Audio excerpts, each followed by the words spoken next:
Joint Authority and the Paris Community Economic Development Corporation of the City of Paris this Tuesday, November 12th, 2024 at 6:44 p.m. Madam Clerk, can we have roll call, please? Councilmember Corona, Present. Councilmember Rab, Here. Mayor Pro Tem Rogers, Here. Councilmember Nava, Here. Mayor Vargas. Join us and remain standing for item 4, which is our Pledge of Allegiance, which will be led by Councilman Corona. Invite you to pray with me. Oh, Heavenly Father, we convene here today with deep gratitude, honors police officers, and all this dedicated staff who work tirelessly for the betterment of this city. Grant them wisdom and guidance, perspectives, and collaborate for the common good. Bestow integrity and compassion upon our leaders. Ensure that they remain mindful of the trust placed in those in need. May our city become a place where all can thrive and hope abounds. In Jesus' name, amen. Amen. To the flag of the United States of America and to the republic for which it stands, one nation, under God, indivisible, and liberty and justice for all. Clara? Thank you. Good evening. In regards to items A, B, and C, closed session, there is no reportable action tonight. Thank you. Sean Hani, in recognition of their years of service to the Riverside County Sheriff's Department. I'm going to read off their proclamations from the dais, and then we'll step down and issue them their proclamations and take. So this first proclamation is issued to Sean Hani, whereas Sean Hani has provided outstanding service and dedication to the City of Paris, serving on the City of Paris Public Safety Commission for 15 years, from January 14th, 1998 to May 1st, 2013. In February 1998, Sean played an integral role in the establishment of success of the Riverside County Sheriff's Volunteer Program, volunteering thousands of hours and taking on responsibilities that supported the Sheriff's Department in its mission to protect and serve the community. And whereas Sean Hani's commitment to service extends far beyond his volunteerism, he served in the United States Army from 1979 to 1985, honorably discharged with the rank of sergeant, and continued to exemplify leadership and patriotism in his civilian and the community.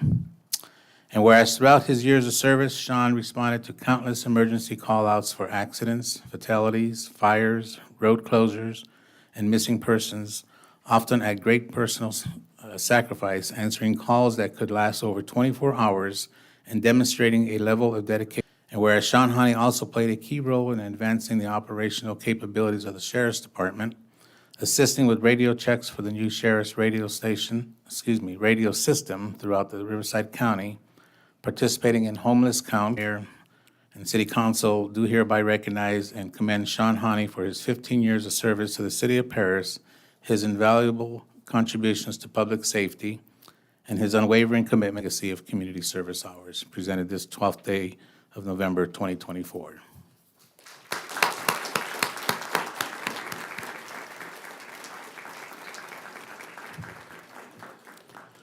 As Paris Public Safety Commission for 13 years, from April 9th, 1997 to April 28th, 2010, devoting thousands of hours to duties and directly supported law enforcement, such as traffic control, crowd management, and acting as the eyes and ears for the Sheriff's Department, allowing deputies to focus on critical technical tasks. And whereas throughout his tenure as a volunteer, Michael was frequently called upon for emergency call-outs at all hours of the day and night, sometimes for more than 24 hours, responding to accidents, fatalities, fires, road closures, and missing person cases. And his readiness and professionalism during these incidents were instrumental in protecting the citizens of Paris. And whereas Michael played a vital role in organizing and providing logistical support for major city events such as Rave at Lake Paris, the Sheriff's Picnic, SoCal Fair, DUI checkpoints, Shop with the Cop, and various city parades and festivals, contributing to their success while ensuring safety of the attendees and participants. And whereas in addition to his patrol duties, Michael's contributions behind the scenes were equally significant, managing volunteer recruitment, tracking volunteer hours, distributing equipment, leading training for new volunteers, and serving as the point person for callouts from dispatch, ensuring the volunteer program remained efficient and effective. Now therefore be it resolved that the mayor and the city council of Paris do hereby recognize and honor Michael McLeavy for his 13 years of exemplary service to the city of Paris, his pivotal role in the development and success of the Sheriff's Volunteer Program, and his unyielding commitment to public safety, which has made a lasting impact on the well-being and security of our community. Presented on this 12th day of November, 2024.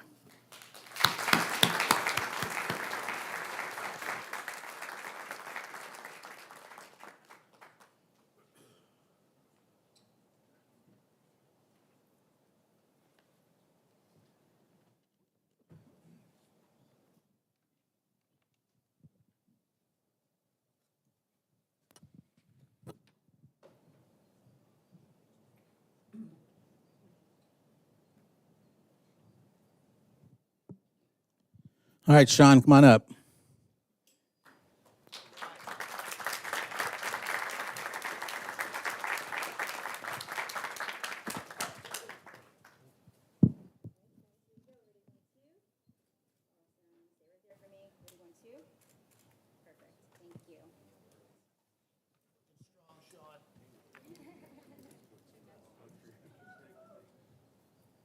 Michael McLeavy.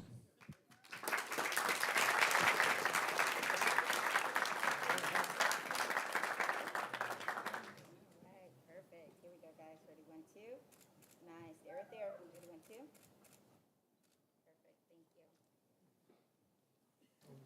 you. No, they're all gonna come over here. Oh. You want us to shift over? Is this okay right You want us to shift over right here? Yeah, they can see you. They just want to make sure.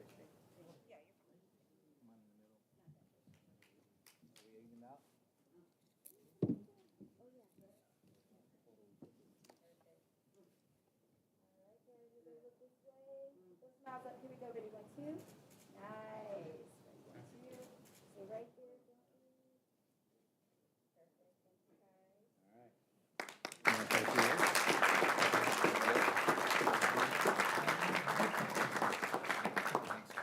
Rita, I want to hug the. I know. I need my, need your notes? I need my, what do you call it? My agenda.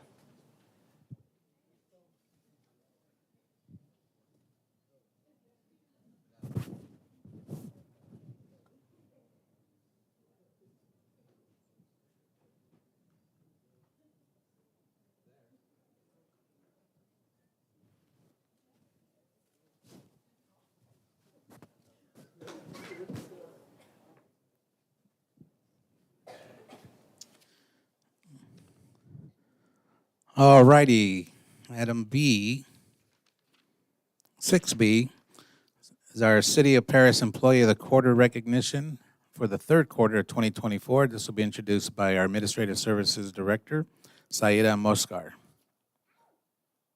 Where'd she go? This is going to be given by Paul Lopez.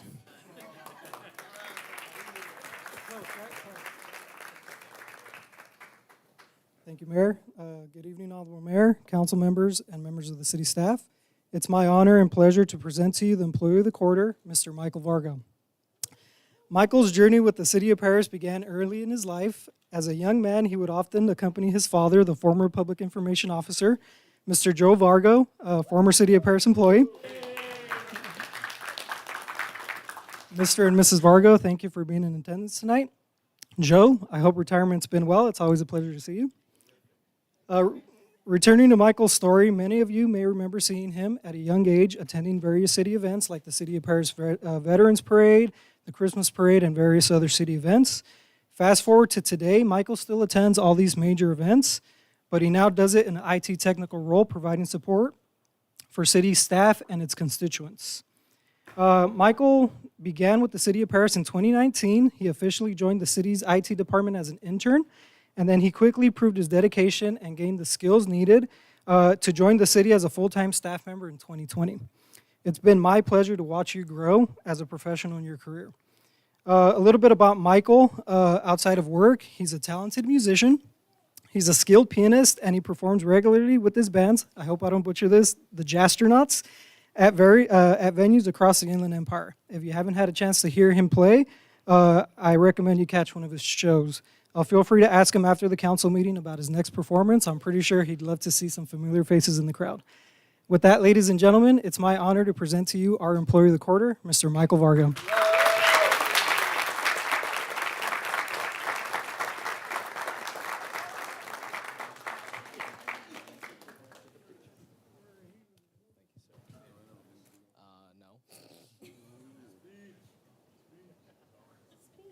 Honorable Mayor, members of the City Council. I've been here for a while, and it's nice to be recognized for some of the things that I do around here. Thank you, everyone.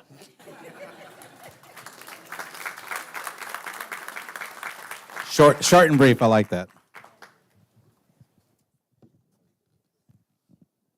Guys, here we go. Ready? 1, 2. Perfect. Can we lift that certificate up just a bit? There we go. Perfect. Here we go. Ready? 1, 2.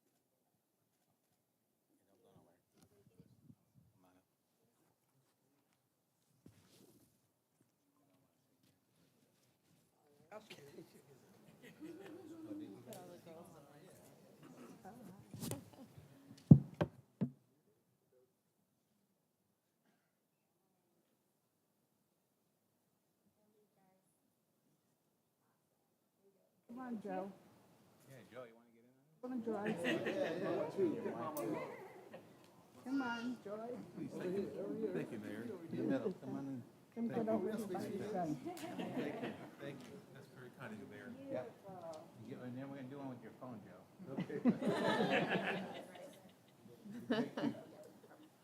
That's $10 extra, Joe. All right, guys, here we go. Ready? 1, 2. Drop the chins just a bit. Here we go. Ready? 1, 2. Perfect. Awesome. Don't move, don't move. I'm so sorry. Joe, you want to open that for me? I should have memorized it, right? Exactly. Perfect. All right, everybody look up. Here we go. Ready? 1, 2. Nice. Stay right there. I got it. Thank you so much. Thanks, Mayor. Thank you very much.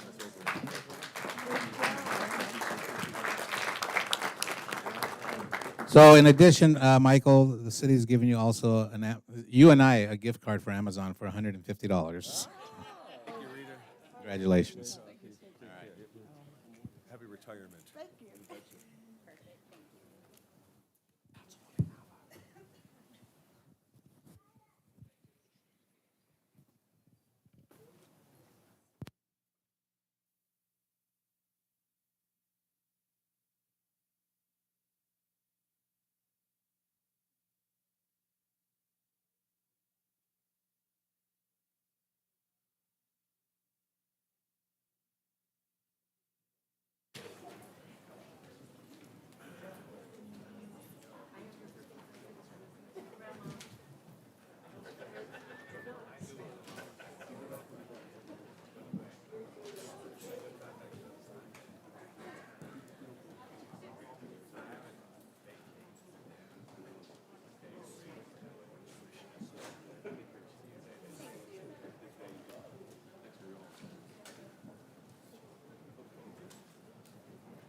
All right, moving on. Item 7 is our Youth Advisory Committee communications, which will be given by Shaina de las Alas, which is our Vice President. Did I ruin your name? Is it Shaina? It's Shayna. Shaina, thank you. Good evening, Mayor, members of the City Council, and City staff. My name is Shayna de las Alas, and I am the Youth Advisory Committee Vice President. Here are our upcoming events. Our next meeting is on Tuesday, November 19 at the Council Chambers. The meeting will take place from 5:30 p.m. to 6:30 p.m. As for the holidays, YAC members are excited to help staff in the upcoming holiday season events. We encourage all youth and students to participate in our events. Community service hours are available for students. Lastly, YAC reminds everyone to stay safe and follow us on social media at Paris YAC for updates and upcoming events. Thank you. Thank you.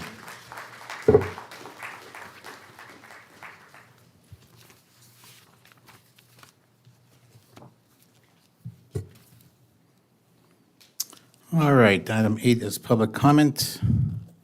This is a time when any member of the public may bring a matter to the attention of the mayor and the city council that is within our jurisdiction. And this is for any item that is not on the agenda. We'll allow for 3 minutes. Madam Clerk, do we have any requests to speak? Yes, sir. Katrina Ashbach.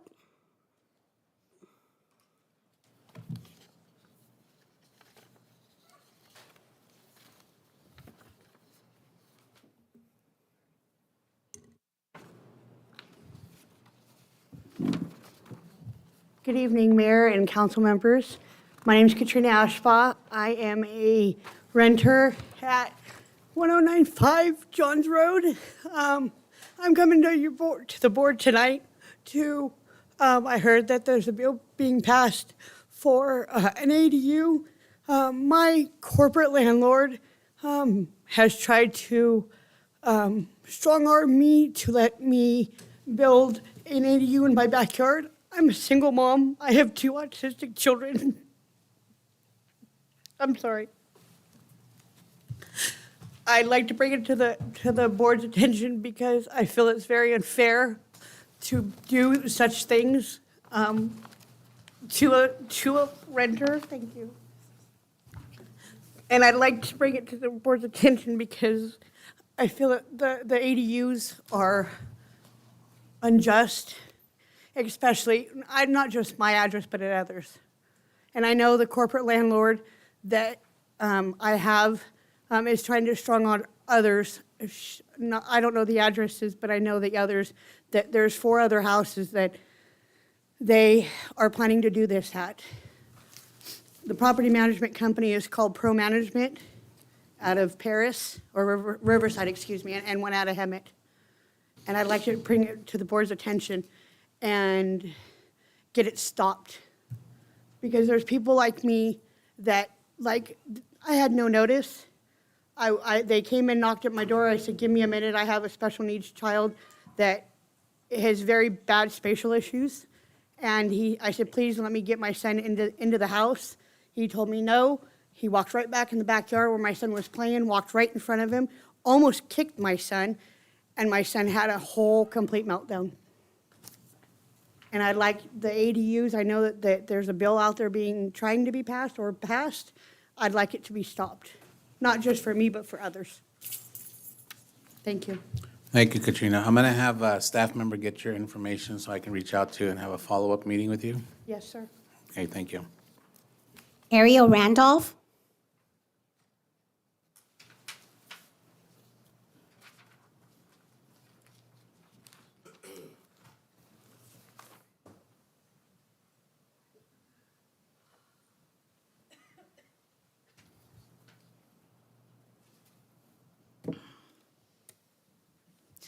Good evening, everyone. My name is Ariel Randolph.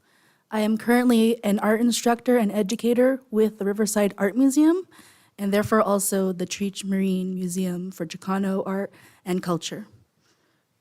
2 years ago, I lived in Paris, and at that time I was there for 4 years. So we moved there 2017. Now, I'm an artist first before I'm an educator, but around that time, 2021 and up, I worked with Think Together at May Ranch Elementary. So I have a history of working with kids. I teach kids for a living, TK through 6th. And so I want to ask for awareness to be made towards the Paris Valley Historical Society and their association with Gregory Acri. He is vice president and organizer behind the events at the Historical Railway Museum, such as the Paris Depot After Dark and the Artisan Markets. I was a previous vendor there, and one of many that has helped bring success towards small businesses and vendors. But it is slowly dying out, and I want an investigation made towards the Paris Valley Historical Society and Greg. Word has spread online that he is allegedly guilty of acts with a minor, but when you search it up, it can confirm the truth. He was responsible for organizing the Paris Fandom Con 3 years in a row, with 2 of those years being at a local high school. He has judged art contests for the Southern California Fair at the Paris Fairgrounds, and even hosted vendors at the Rods and Rail events. And speaking to other vendors who were once in the scene for these Paris events, just like me, he unfortunately has been unprofessional. Just give me a second. He has been unprofessional with the way he conducts business, and he tends to retaliate if anybody tries to speak out against him. Again, he is vice president and founder of these events. And knowing that he has sexual acts against a minor, it angers me because I thought I was someone who spoke up for the events, and now I just want an investigation done and even a possible audit of the Paris Valley Society. Mostly because I believe they're in violation of their Brown Act. They have moved their meetings, not once, not twice, but many times. A specific date would be Friday, August 2nd, where the meeting was canceled and moved. He was never fingerprinted nor background checked when he first volunteered with the society. I know that he does not live in Paris, and he travels from Redlands. And I have personally known him to stay nights over events and get drunk during his events. He also has no permit or license, but I have witnessed him sell alcohol at an event with minors. Your time's up, thank you. I'm going to have the same for you. I'm going to have a staff member get your information so I can reach out to you. Thank you. Alex Mesa.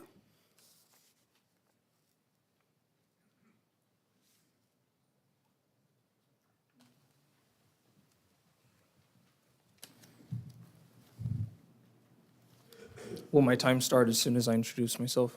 Yes. Okay. All right. Good evening, Mayor, Council, City staff, residents. While it is troubling that severe measures are seemingly about to be pursued against those who seem to run for the wrong office nowadays, what I'm here for is the fact that no meaningful response is addressing the repeated violations of California Penal Code by someone entrusted by great public resources. I've already faced retaliation for raising this issue, and I cannot stand by while more retaliation stands to take place in Paris, so I will redirect your attention to the same subject as the last speaker for a moment. Many of you have not known the specifics, too many of you do.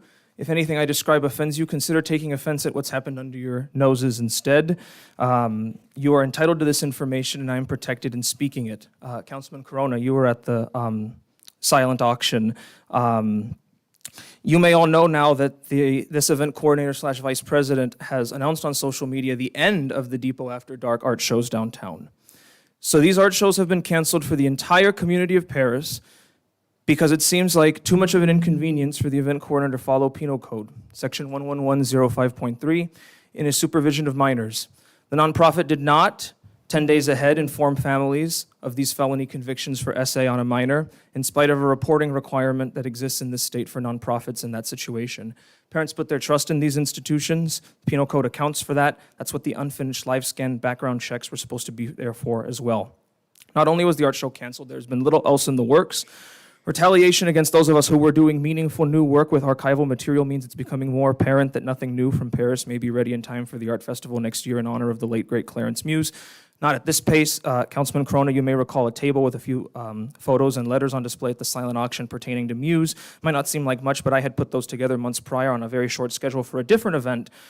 All the high-def images you saw were my scans, my work. The Historical Society brought that out to make it seem like I'm not being retaliated against because in half a year, they've made no real progress towards the festival under their current leadership. The website about Clarence Muse they have up is Smoke and Mirrors, a biography with inaccuracies that I can prove with documents, photos taken from the internet, but not from our unique collections. Even though our archive has spent, hundreds of thousands of dollars to keep out of disrepair, none of it is being used. All who have the capacity should urge the board of the Historical Society to appoint a compliant event coordinator for the art walks if they won't follow the penal code otherwise, a new vice president if need be, and to end the retaliation against their volunteers so that we can return and perform much needed work. I'm entitled to continue my work without this unlawful retaliation, regardless of the board's personal opinions regarding whistleblowers. Lastly, I hope our elected officials will inform the Historical Society of how inappropriate these decisions have been. Now, let us move forward in a way that opens real economic and social opportunities for our community instead of being stagnant because of ridiculous situations like this and lack of transparency and accountability. Thank you, Alex. Guadalupe Lara.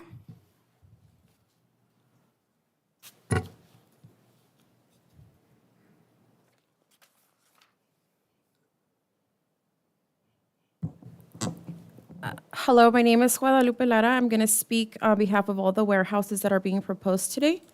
It is extremely disappointing that some of you who are supposed to make Paris a better place for its current residents and any future residents are failing at doing so. I mean, how many of the people here supporting these warehouses live in Paris? Take a close look and you'll realize that the people that are here opposing our residents are Paris. If these warehouses were such a great benefit to our city, this place would be filled with residents begging you to approve warehouses. Warehouse after warehouse. City council and mayor do better. I see in the near future the longest sitting council member will soon be out, and I want you to ask yourself, are you proud in the way you've represented us, residents? What do you see when you drive around and see all the big boxes? Will you smile and think, I did that? Do you think the next generation will benefit from the warehouses? Do you think our future Paris will have a good quality of life? I ask you, city council members, what do you want the first thing attached to your name when people speak about you? Please do right by us. I'll say this again, we don't want any more warehouses. We don't care if they come with a steakhouse, Mongolian restaurant, a hotel, a shopping center, or a fire station. If it comes attached to a warehouse, we don't want it. And why do we need to retaliate against competition? We're grown-ups, and if somebody wants to run against us, we should just take the win or the loss, however way it comes. We are grown. Some of you up there are way more grown than me. So let's be realistic and let's do things the right way. And I have 1 minute and 16 seconds left. Please listen to us. I have lived here. I don't need to say how many years I've lived here, but I lived here for almost 30 years. I came here when my parents brought me. They couldn't speak up here. They didn't speak English, but we do now. And we are telling you, we don't want any warehouses, no more. And you guys keep approving them, one after another. You guys are supposed to be up there listening to our words, and you're not. And that is very sad. I really hope that when your job comes to an end, think about it and think, am I proud of what I did today? Am I proud of how I served my residents? Think about that. Thank you. Elizabeth Vallejo.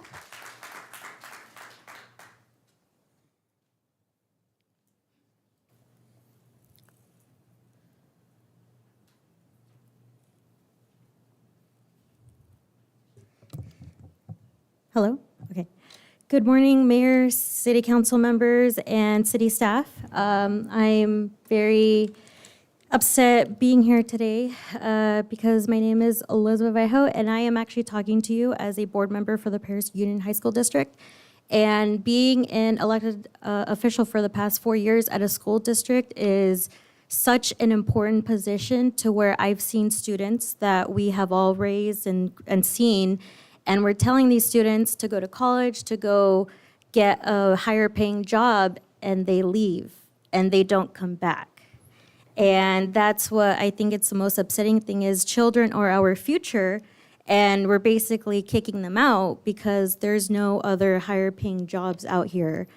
We have more than 10 empty warehouses. I'm struggling to find out what is your economic development plan, because those have not been touched, and I'm trying to understand like what kind of contract have you guys created to just leave them untouched? I feel like there should be stricter rules or stricter clauses on there so then when a warehouse developer comes, then the right provisions can be made to let it go through. But what I'm struggling to understand is, you know, many people are against it. You see it online, you see it everywhere, and for some reason, the majority of you are still willing to add more. And I'm just want to know, why is that? What is the real reason for it? Because I'm here to make the city better. I'm here to have our young leaders to stay here because keep on leaving and they're not coming back. According to our school district, many students are leaving to San Diego, Los Angeles, and they are leaving to even San Marcos and to so many other schools. And it's because they have everything over there. And I know we don't have much, and I know we're a smaller city, but if I've heard from some of you in the past have said, well, I can't get other companies to come here. Okay, if that is the case, but how can we make it better? How can we change their minds? How can we convince them? What plans are you guys setting to move this forward? This city is growing and it is getting better and better, but it will only get better if you all have the right vision. And I need you all to understand that I'm coming here as a resident since I was 8 years old. And I want all of you guys all to know that I want what's best for the children and the younger generation so they can come back here and really be proud of where they live in. But I really need you guys to see the other side, and please know that we are better and we need more things and we deserve higher paying jobs. I don't want students leaving and not coming back, so please, please, please. Thank you. Jonathan Belloso.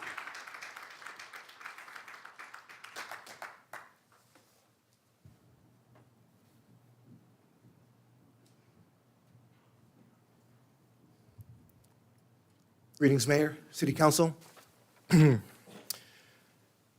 Not one, not two, but three developments we're talking about today.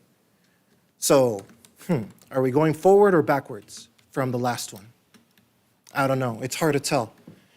The last time we were here, the concerns echoed around vision, trying to understand if our city leaders have vision or if they even have a plan in place. All you have to do is look at Paris and see that we're not doing everything we possibly can. And I know work is being done. I know it's easier said than done. But at the end of the day, although I stand here as a citizen, a rookie developer, someone who cares for his community, as a nonprofit director, all I can say is from every aspect you look at it, there's more that can be done. We are not doing enough to say, hey, we believe in the future generations of Paris, because if that was true, we'd invest in education. We'd invest in other things aside from warehouses. And we do need blue-collar jobs. We do need to create work. But if we're going to create work and build something, how about we do something of value? I know there's a lot of union folks here. I applaud the union. They work hard. Hell, I'm a big guy and I can't do half of the work they do. But let me tell you, we can keep them on the payroll. We can make sure they have their jobs and work ahead of them. But how about we do it building for the city? How come we don't buy some of this land? How come we don't invest in it? We could lease it out. We could be strategic. There's plenty of things that we can do. How many cities out there are doing these strategies and we're over here turning a blind eye? Why? Because it's convenient? Because it's easy? What's the legacy that we're going to leave here? Warehouses, sure, there might be a need, but when we have an excess, we have an excess. It goes back to the age-old heuristic of quality over quantity. What are we doing? What are we building? It seems we're just complacent on the quantity. Because if we were truly building quality, the people would stay. If we were truly building a quality Paris, we would have options. We would have everything centralized off Nuevo. The north residents of Paris would have shopping, emergency services. The people in the south of Paris would have more options in terms of roads instead of having to cross through Mead Valley all the time. We're not paying attention to our neighbors either. We're not being an example to the corridor of this part of the IE. I don't have much time, but just to let you think on it, I was at the state of the county for San Bernardino, and when it came to the developers,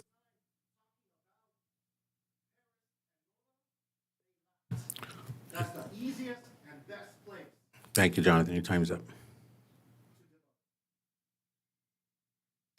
Roberto Ortiz.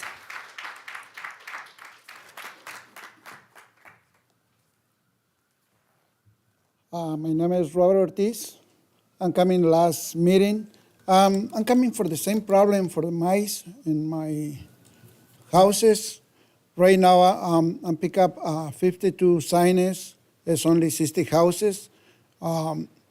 And last time, nobody called me. I put my phone number in the papers. Nobody called me. I don't know what happened. I need go something more up or I need help. Okay? And the other thing, the people stuck to the warehouses. Why you guys not making middle school or high school or elementary school? It's not schools. Right now, start building a lot of new houses. And the students go to Riverside, to Nuevo, everywhere. Not right here, because right here is not cupo. It's not room. Everything go far away. You guys need or try making one more school, because making warehouses, why you guys not schools? I need the kids close to the houses, not far away. What happened, the kids sick and the school is in Temecula and you living right here, and say, oh, your son is sick or your dad is sick. You need fly.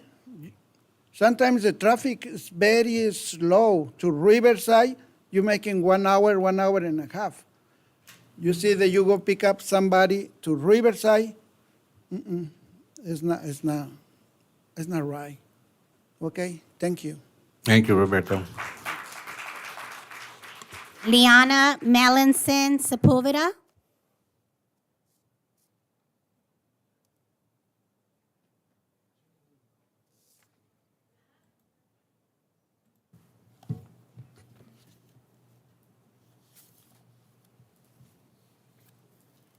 Good evening, Mayor, Council, City, Nancy with the good hair.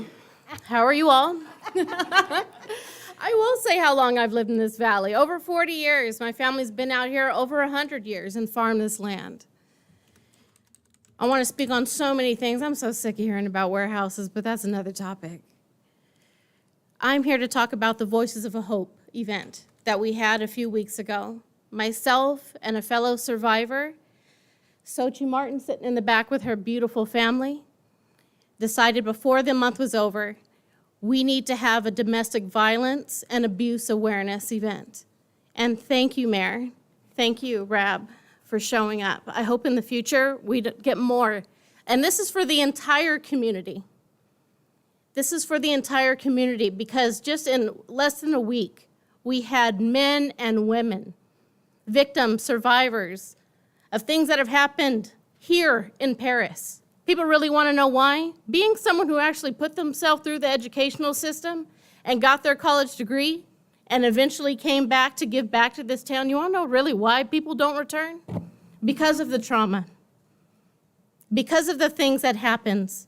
We had so many different survivors from Light of the World, from Nexium, from different things. You can imagine, under the guise of religious institutions that are really cults in our town. We failed as a community, the Turpin children, on multiple levels. The county should be held accountable as well. We have to do better, y'all. We have to, as citizens. This is for everybody in this room. I know I'm looking at y'all. It's okay. I'll take your faces. But we have to be trauma-informed. We have to teach our teachers. We have to get our law enforcement, everyone on board, so that children are comfortable to speak out. What's happening right now with the Historical Society, that's just one of thousands of incidents over the years in my lifetime. Half the Boys and Girls Club volunteers. The reason why you find out they don't go through with their background checks is because there is something that is in their background. That is a shame, y'all. We can't even get volunteers for soccer and all the other sports that the Menifee Clubhouse has because why? It's this checkered background, generational trauma and generational abuse that affects our children, our children's friends, and most of us are now adults. So I want to thank everyone. I don't have time to thank the many sponsors and contributors for that event.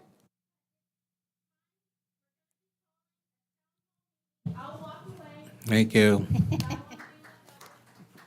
Jerry Sepulveda.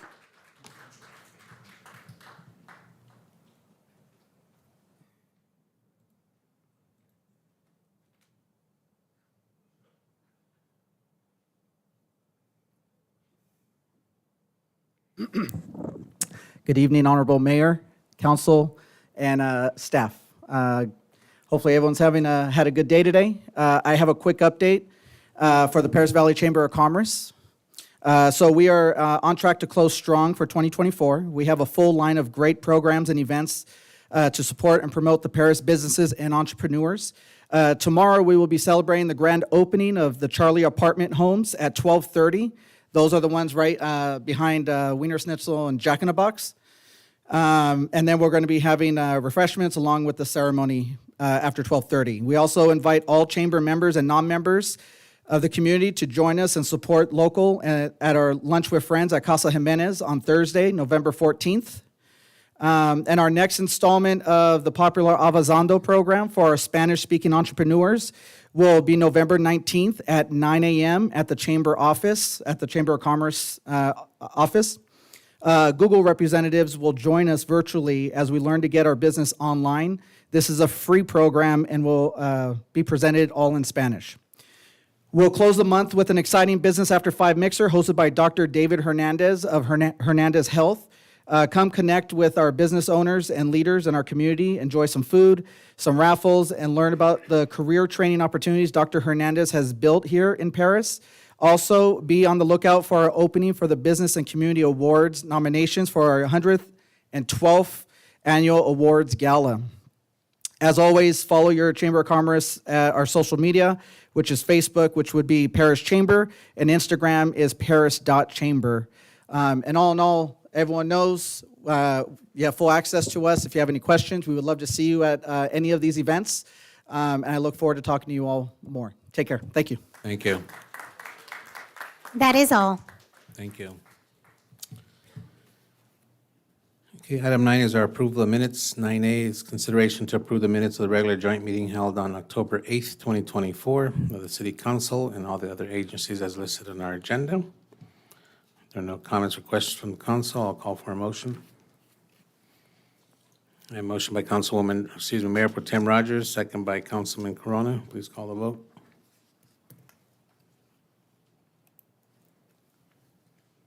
Five oh, motion approved. Thank you. Item 10 is our consent calendar items.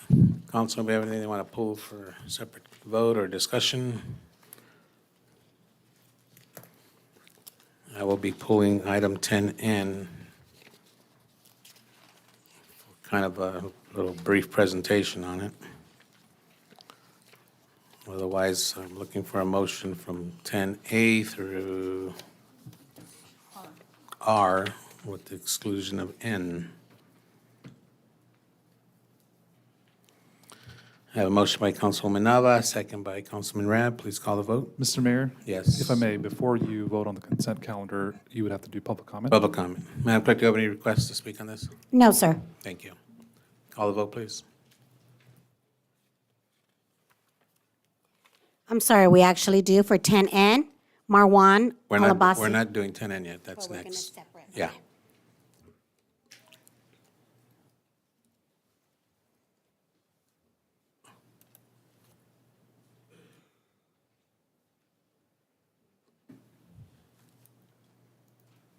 There we go. 5-0, motion approved. Thank you. All right, now we're going to move to 10N.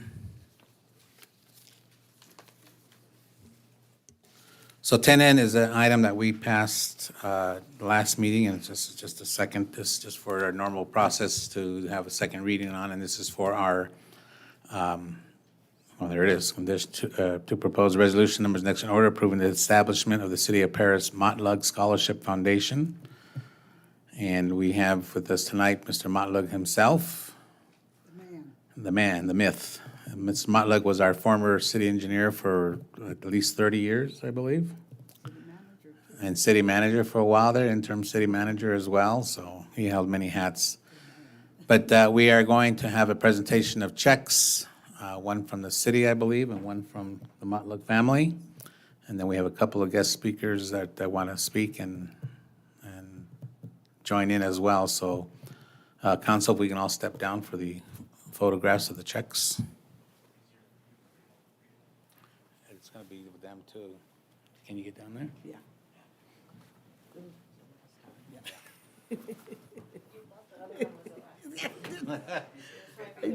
I did.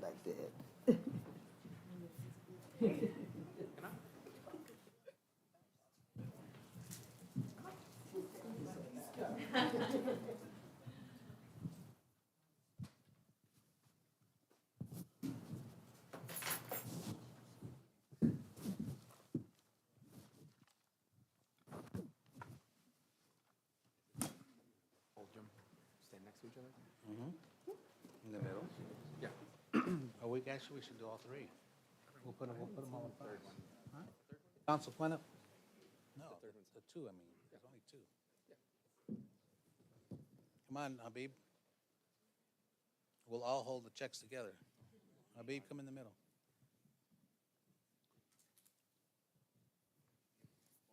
So just to remind everybody, the Motlug family donated $100,000 and the city matched $100,000 towards this program.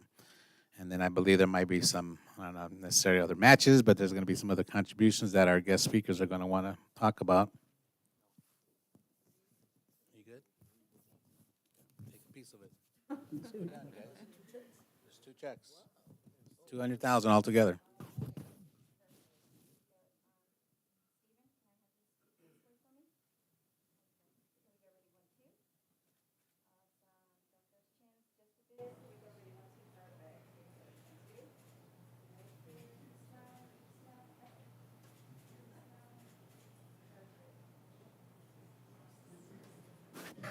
All right, Madam Clerk, we had who to speak? Marwan Albasi, anybody else? We also have Brian Karras and Scott Hildenbrandt.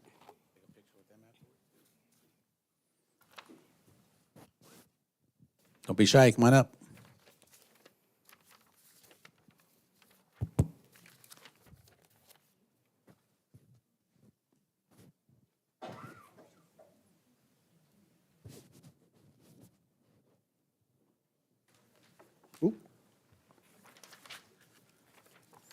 My name is Brian Karras, and I'm here on behalf of IDI Logistics. And IDI always appreciates the opportunity to help the community and support local causes. For instance, the Veterans Memorial, the Patriot Park, and every year we donate for the toy drive and other events.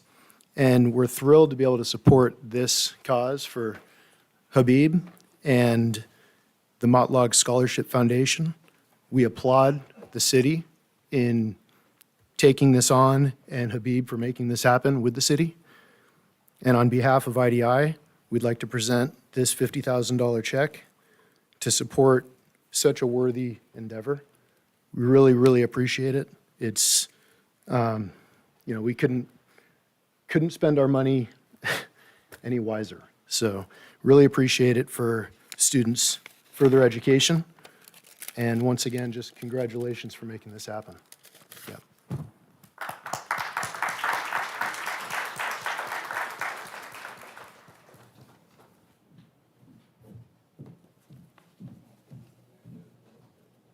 Photos? Okay. Perfect.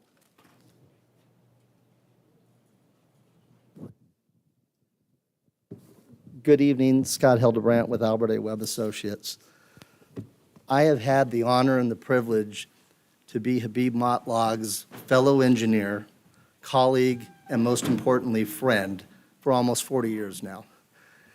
As engineers, our job is not glamorous.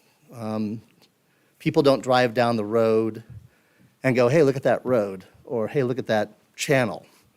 Unless, of course, there's potholes in the road, or traffic congestion, or the channel's too small and it floods. And then, of course, we get that call. But it is a job that is required every day. And Habib and I have had this conversation for so many years about, I can go to somebody and say, hey, they ask me, what's involved in engineering? And I can turn around and tell them that, well, you tell me what you do, and I can tell you how an engineer probably touches it every single day. So it's important we have engineers. And it's important we have young people who are interested in getting into engineering and the engineering sciences. There's a large number of engineers that are currently retiring, and we need young people to be interested in coming into this profession. And so with my friend here, Albert A. Webb Associates will be committing to the foundation $10,000 a year for the next 4 years in order to help get this foundation up and going. We will also be committing our resources. We will be working with the foundation to offer internships for those students who are going into the engineering profession. We will also be working with the foundation to come out to the schools and explain what is engineering and how the various fields of engineering might interest students. So with that, I'd like to say to my friend, thank you very much.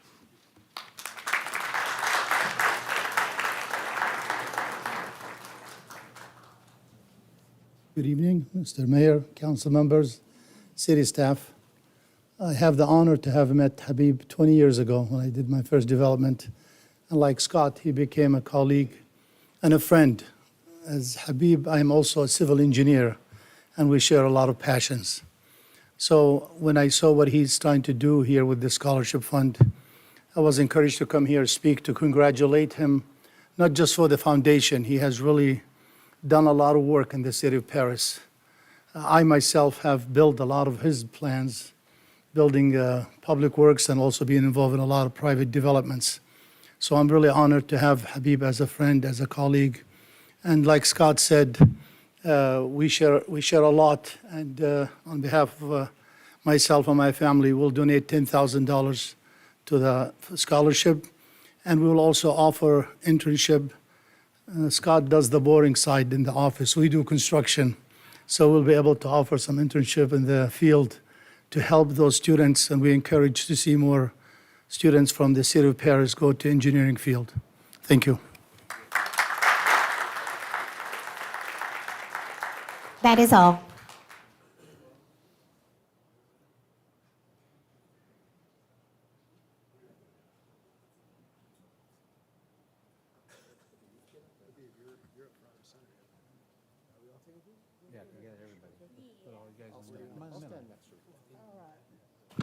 Mr. Mayor, if I can interrupt, I just wanted to report that we also received a contribution of $7,500 from RTM Engineering Consultants towards the foundation.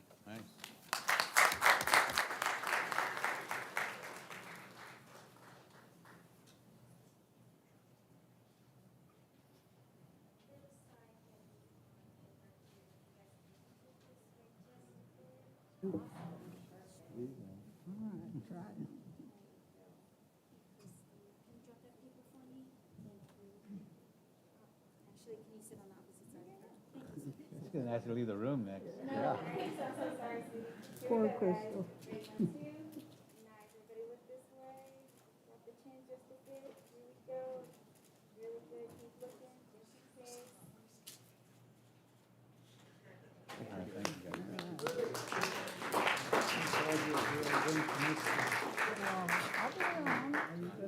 Thank you.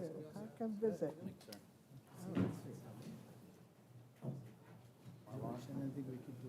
We're going to send you a bunch of students. I would be happy.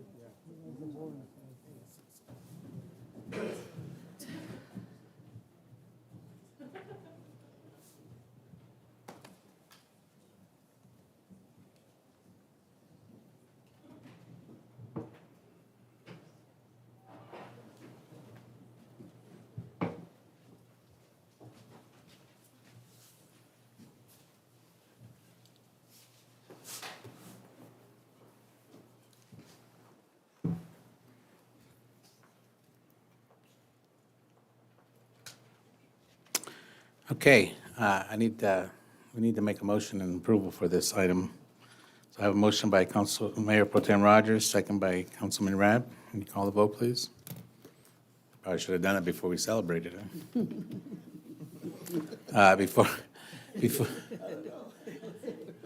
So we did have public comment, but anybody else wanted to speak on this item? All right, call the vote, please. 5-0, motion approved. Okay, now it's official. Thank you.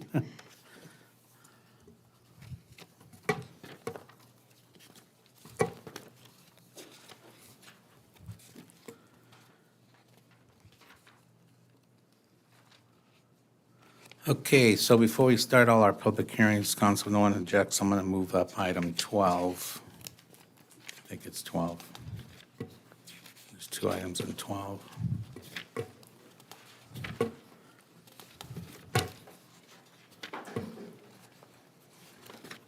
Yeah, we'll move up 12A and B first, and then we'll go back to our public hearings. So 12A is a consideration to approve amendment number 1 to Improvement and Credit Agreement Development Impact Fee Program with Green Valley Recovery Acquisition for development of Green Valley Park and an internal fund transfer loan agreement by and among the general fund reserves and Park Development Impact Fee Fund of the City of Paris for the Green Valley Park Fund in the amount of $6.5 million. This will be introduced by Director of Public Services, Ms. Sabrina Chavez. Good evening, Honorable Mayor, members of the City Council. I'm here to present an update to the Green Valley Community Park. The Green Valley Park is sized at 30 acres, and it's located on Green Valley Parkway, just west of Marietta Road, South Paris. There is an existing park development impact fee credit agreement between the city and developer Raintree to construct and complete these park improvements. The developer has secured Albert A. Webb and Associates for design services, and city staff have been involved throughout the design development process. So the developer has sent out the project out to bid to include the full improvements as depicted in the park plan before you. And there was only one responsive bid that was received at $25 million, which exceeded the project estimate and funding of $11.6 million. So thereafter, the developer and staff reassessed park improvements and selected preferred amenities to present to the Parks and Recreation Committee. At the September 18th Parks and Recreation meeting, the committee approved staff's recommendation to proceed with preferred park amenities, which I'll mention on the next slide, and exclude these following amenities, which include the maintenance concession building, scenic overlook area, 2 baseball fields, skate park, tennis, basketball courts, large group shade structure, and a second playground. So this resulted in a reduction in project costs of approximately $9 million. So as a result, the estimated project cost to date is $17 million, which includes these proposed amenities, 6 soccer fields, 1 playground, a perimeter decomposed granite walking trail, shaded picnic areas, restroom building, landscape and irrigation, concrete paving, seat walls and pavers, asphalt parking, site and sports field lighting, site utility connections. So these improvements do warrant an amendment to the existing park agreement as the project scope has changed. The contractor is Act One Construction, who is the same contractor that completed Enchanted Hills Park and currently Copper Creek Park. The contractor's bid is valid until December 11th, 2024. So if this item is approved before you tonight, the anticipated completion of park improvements would be early 2026. So with the estimated project cost of $17 million, the funding delta is $6.5 million. At the September 18th, 2024 committee meeting, the committee recommended a city contribution of $6.5 million from general fund reserves to complete park improvements and be reimbursed in the next 4 to 10 years from projected $15 million in park stiff collected from future Green Valley planning areas, which includes 1,700 residential units. As recommended by the Parks and Recreation Committee, staff is requesting that the City Council consider and approve Amendment Number 1 to the Improvement and Credit Agreement Development Impact Fee dated May 11, 2021, and approve an inter-fund transfer loan agreement by and among the General Fund Reserves and Park Development Impact Fee Fund. This concludes my presentation. Developer Representative Charlie Jackson is here with you before you if you have any questions. Thank you. Thank you, Council. Any questions? Do we have any requests to speak on this item? No, sir. So cutting all that, reducing all that, what you indicated, brought us from 25 to 17? To 17, yes, for project costs, 17 million, correct. All right, and Parks and Recs were good? Yep. It's a shame that all these costs that have gone up since COVID. I just want to make sure that we're leaving the areas for future development of what we're removing. Oh, I'm sorry. We're going to leave the areas intact for future development. So in other words, like where the baseball fields are, we'll probably throw grass in there with the idea of someday we'll get our baseball fields up and running. Yeah, those improvements can be evaluated at a future date. Correct. Did you want to chime in? I'm not, it's more of a request that we do not disturb those areas. I mean, so we can have the snack bar, the baseball fields, you said a skate park. Yes, that were excluded, correct. Where's the skate park in this map? On the right, so on the right bottom corner, it's shaded in gray. Number 12? Sorry, I can't 13? see. I know, it's kind of small. The southeast So corner. So all I'm asking, and if no objections from the rest of my colleagues here, is that when we do this revised edition, that we leave those areas for future development, because I don't want to leave this, I want this park to be like this. Okay. And I understand the costs have gone up, and we're already taking 6.5 out of reserves, so we need to reserve those areas so we can come back someday and put those in. Got it. Thank you, Mayor. Okay. All right, and if nobody else has anything else, Councilman Rabb? It's just a quick question for the Parks Committee.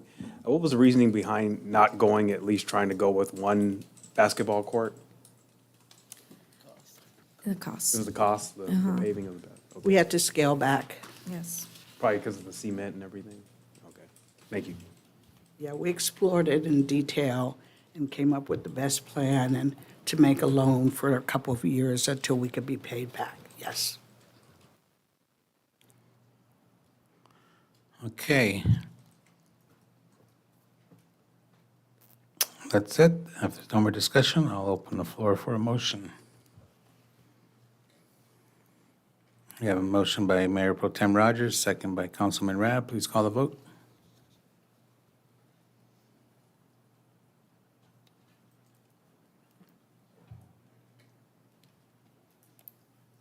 Five oh, motion approved. Thank you. All right, item 12B, consideration to remove Guadalupe Gomez from the City of Paris Planning Commission. This will be introduced by our City Attorney, Robert Koo. Thank you, Mayor. Mayor Vargas requested this item for tonight's meeting. Members of the Paris Planning Commission serve 4-year terms. However, any member of the Planning Commission may be removed by a majority vote of the council. City Council is therefore requested to consider the removal of Guadalupe Gomez and take action as appropriate. That concludes my report. I'm happy to answer any questions. Thank you, Robert. Council, anybody have any quick questions or comments before I open up public comment? All right, Madam Clerk, do you have any requests to speak? Yes, sir. How many do we have?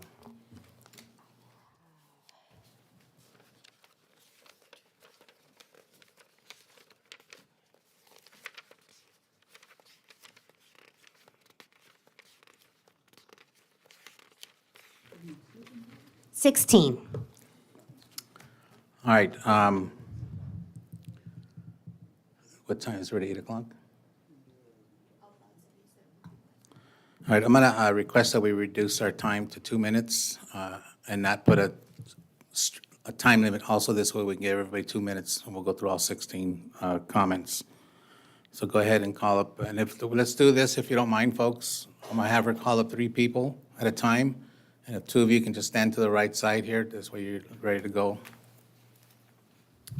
Okay, Janet Bernabe, Cesar Banera, Lupe Gomez.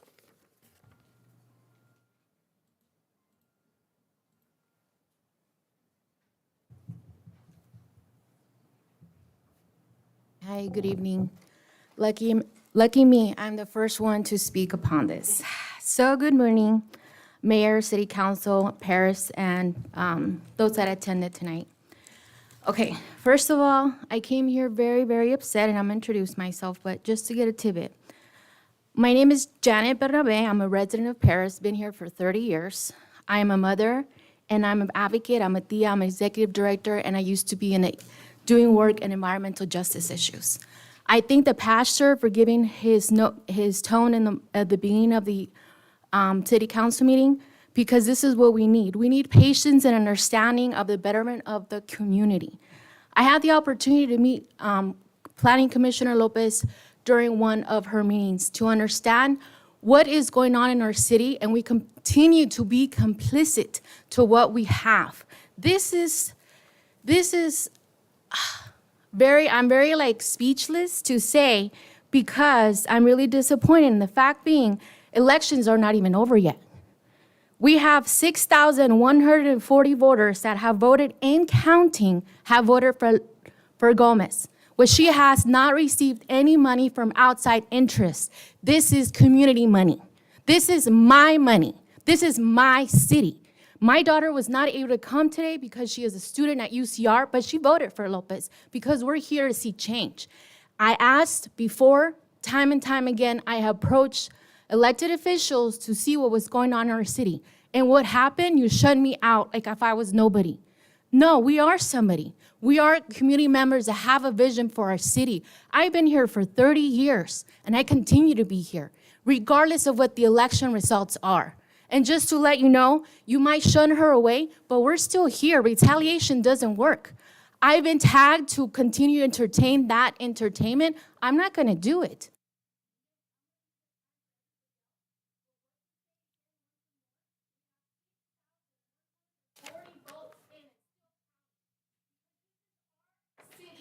Thank you. Your time's up.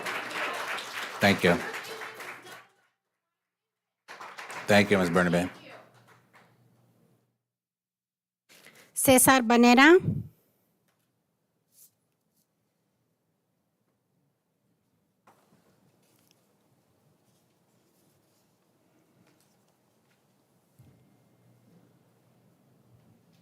My name is Cesar Barrera. I stand here today as a proud and supportive husband of Guadalupe Gomez, a dedicated planning commissioner, loving wife, exemplary mother, and model citizen. We categorically refute the baseless allegations leveled against her and myself. These accusations are not only cowardly, but serve as a retaliatory attack, targeting my wife, me, and our family. These accusations are not only unfounded, but are clearly driven by the ulterior motives tied to the mayorship. The timing and nature of these claims are not rooted in justice, but instead reflect a personal and political agenda aimed at discrediting Guadalupe Gomez and our family. These calculated efforts to distract and retaliate target her integrity and the values she upholds as a planning commissioner and community leader. Such misuse of political power to further personal vendettas undermines the principles of fairness and justice that we as a community must protect. At the outset of this campaign, my wife expressed one clear vision: make Paris a better place for us all without exemption. She campaigned on the same values and qualities that earned her role as a devoted planning commissioner: integrity and ethics, community focused.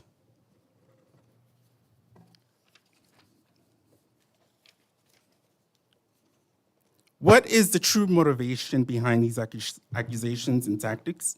It is clear: more warehouses. I call upon all residents to hold Mr. Vargas accountable. Thank you, Mr. Gutierrez. Your time's up.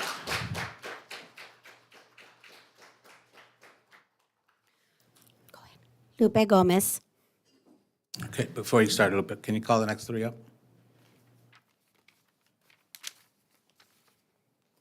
Betsua Trejo. Azrikam Sandoval. Omar Ramirez.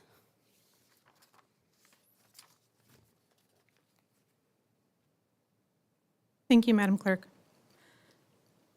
Honorable Mayor, members of the City Council, I stand in front of you today as current Planning Commissioner and your colleague that has served with you for over 3 years. It is essential to uphold fairness, transparency, and integrity in our local government, especially in the treatment of public servants who have dedicated their time and effort to our community. As Commissioner, I have served in my position with honor, displaying a commitment to responsible development and planning in our city. There is no evidence on record of misconduct or inappropriate behavior during my time on the Planning Commission. In fact, my record reflects dedication, professionalism, and a steadfast focus on the well-being of our community. The attempt to remove me appears to stem from any failure. The attempt to remove me appears to stem not from any failure in my duties, but rather from the recent candidacy of mayor and the political tensions surrounding it. It is important to point out that I've obtained a resounding 42% of the residents' vote. Running for office is a fundamental right in a democracy, and a smear campaign that arose in the course of that election should not be taken as an indication of my capabilities or ethics as a planning commissioner. To allow political narratives to interfere with my role in this commission would set a troubling precedent that personal political disagreements can disqualify someone from running for their community or serving their community. However, recent developments have raised significant concerns. In particular, I have been subjected to damaging false religious allegations, including allegations of involvement in human trafficking and claims that I have knowingly allowed a victim to be placed in my home by my church. These accusations are not only categorically untrue, but they have also influenced the City Council and the Mayor, who have actively sought my removal, further attacking my personal character. Evidence of the mentioned leader's involvement has been sent to City Attorney for review. I have done nothing wrong to merit removal.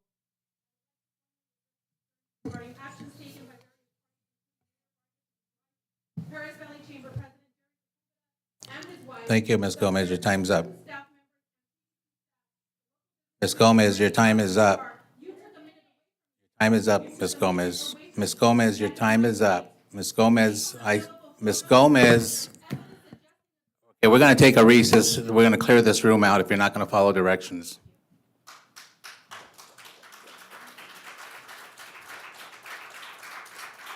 Betsua Trejo. Buenas noches. Mi nombre es Betsua Trejo. Okay, hold on. We have to get the translator up here. Espera un momento, señora.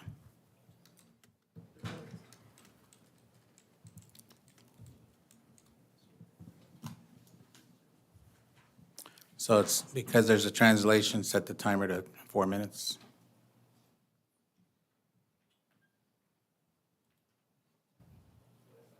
Buenas tardes. Diga, empiece. Okay. Buenas noches. Good evening. Mi nombre es Betsua Trejo My name is Betsua Trejo, y soy orgullosamente and I'm very miembro proud. activo I'm member, an active member de la Iglesia La Luz del Mundo from La en Luz la del ciudad de Mundo Perris. Church in the city of Paris.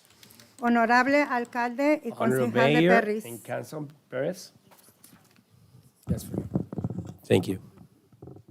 Con respecto al punto In respect to this 12.b point, de la agenda, 12.2b from your agenda, estoy presente I para am present expresar here to todo mi express apoyo all my a la support comisionada de to the planificación Commission for Lupe Gómez. Planification, Lupe Gomez. Respetuosamente, And le respectfully, insto a tomar la as mejor I could- decisión it's fair to take the best decision en favor de la ciudad in de favor Perris. of the city of Paris. La ciudad de Perris The para mi city of familia Paris, for my family and friends, ha sido una ciudad has donde been a hemos city pasado where we have momentos agradables very e comfortable, inolvidables. very nice moments and very unforgettable moments. Como miembro activo de And la, as active member del coro de la Iglesia La from Luz the del Mundo, church chorus, the aquí en Luz la del ciudad de Mundo, Perris, here in the city of Paris, desde el año since the 2019 year 2019, hemos participado we've en been los participators desfiles on the del parades, Día de los Veteranos the Day of the y en el Veterans, en los desfiles navideños. and the Christmas parades. En el año On 2022 2020 and 22, tuvimos el grande we had the privilegio grand de privilege cantar el himno nacional, sing the national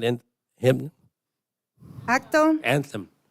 el himno nacional. Okay. Acto que nos llena de The mucho act orgullo. that we're very proud of it. Ganado dos primeros We lugares won y un 2 tercer first one lugar, places and 1 second trofeos place. que Trophies recibimos de sus that we propias manos, received honorable with your alcalde. own hand, Honorable Mayor. Nos sentimos orgullosos al We poder feel ser very parte proud de to be esta able to be comunidad part y of this participar community and en participate estos eventos. in these events Siempre nuestro desempeño Always y comportamiento and behavior.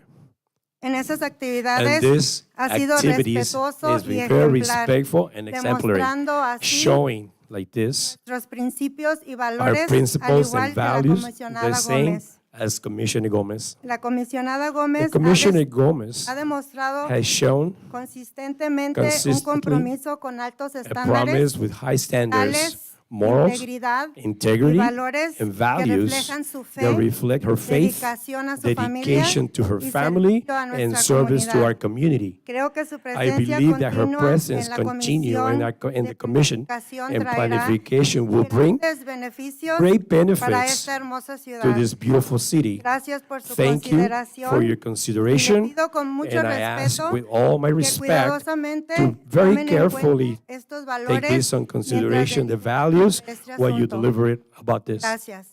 Thank you. Thank you. Ashrikam Sandoval.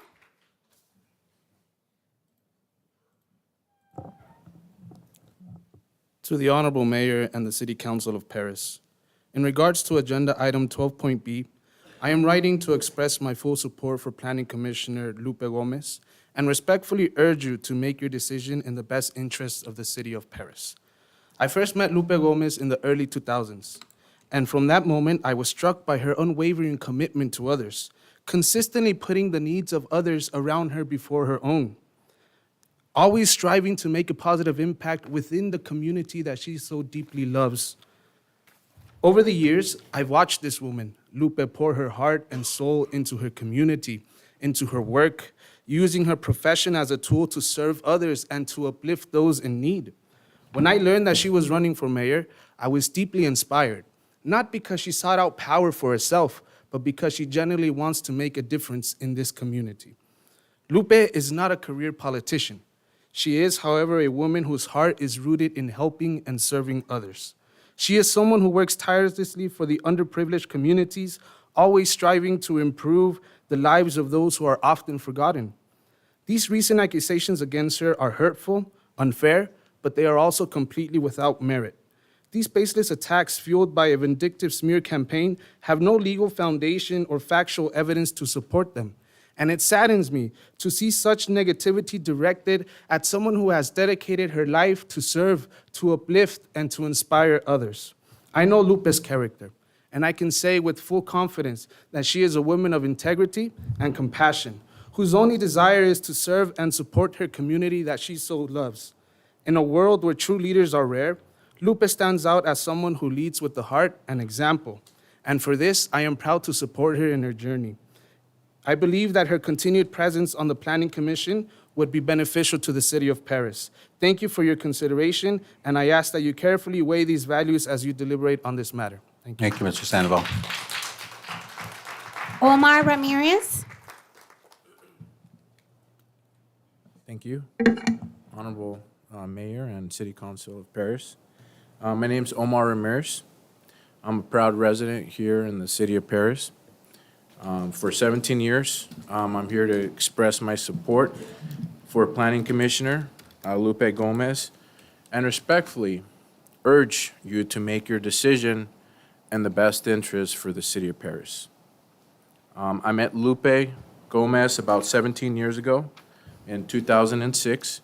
I've known her and her family very well. Moreover, her family is hardworking. They're hardworking citizens. She always strives to get ahead in life and does it to her full extent. When she told me she was running for mayor, I was very excited for her and very proud of her, not to mention everything that she has done for this community and everything that she has done in our surroundings. The accusations against her have no legal documentation to support the fabricated defamation, smear campaign, and social media posts are misleading and they are erroneous. Commissioner Gomez has consistently demonstrated a commitment to high moral standards, integrity, values that reflect her faith, dedication to her family, and service to our community. Her contributions reflect the principles that help build a strong, unified community, and I believe that her continued presence on the Planning Commission would be beneficial to the city of Paris. Thank you for your consideration, and I ask that you carefully weigh these values as you deliberate on this matter. And if you have any questions, doubts, or any situations, feel free to come and ask me any questions, as I will do so happily. Thank you. Valeria Cruz, Pedro Covarrubia, Omar Cortez.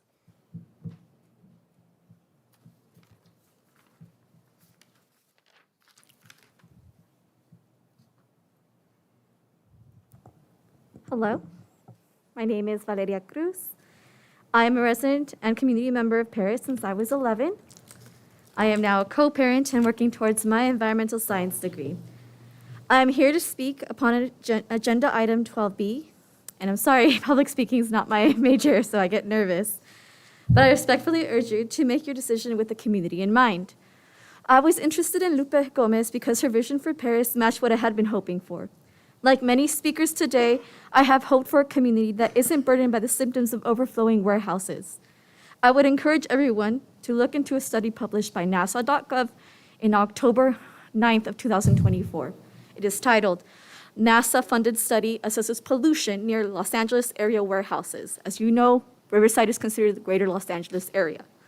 The air we breathe and the air our children breathe should be clean, and Lupe understood that.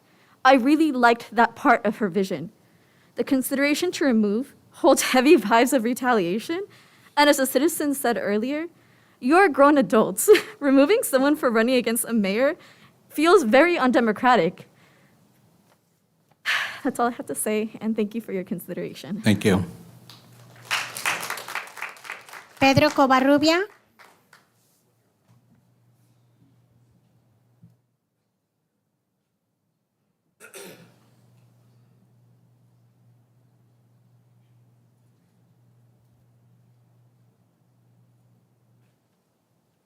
Interpret, please. Can we get the interpreter, please? You give him the microphone, too. He's got it?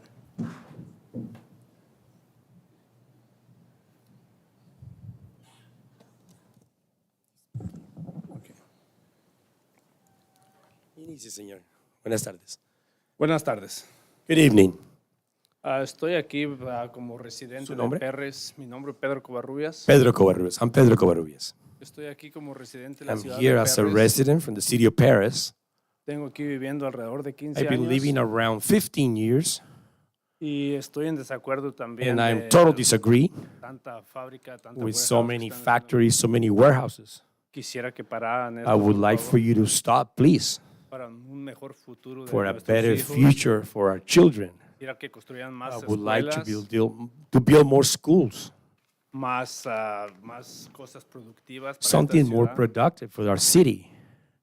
So, sería todo de mi parte. That would be all on my behalf. Gracias, Juan. Thank you very much. Omar Cortés. You call the next three after Omar?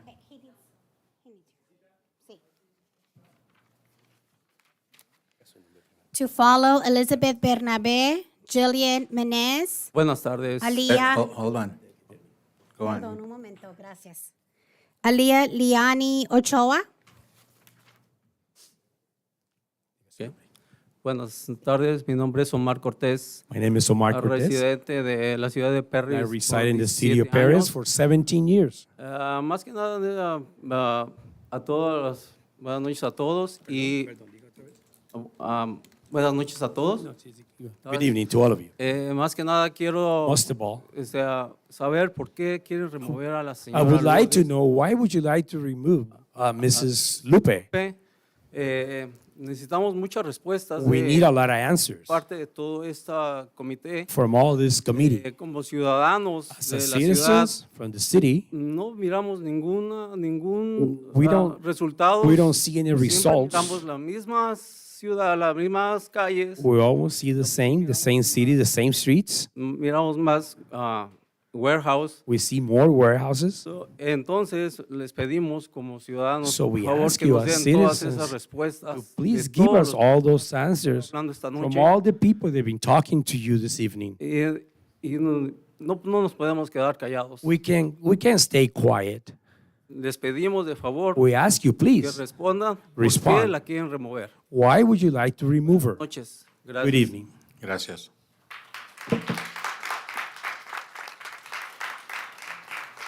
Elizabeth Bernabe.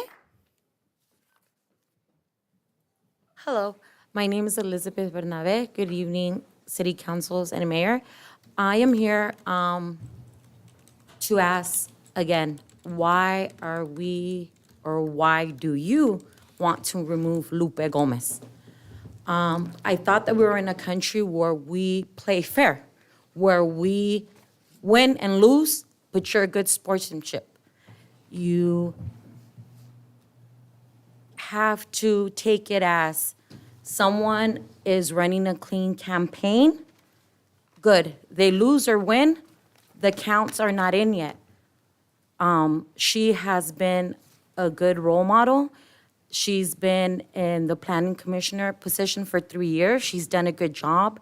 I've met her in the past. She comes from a good family. She has her children in the schools here.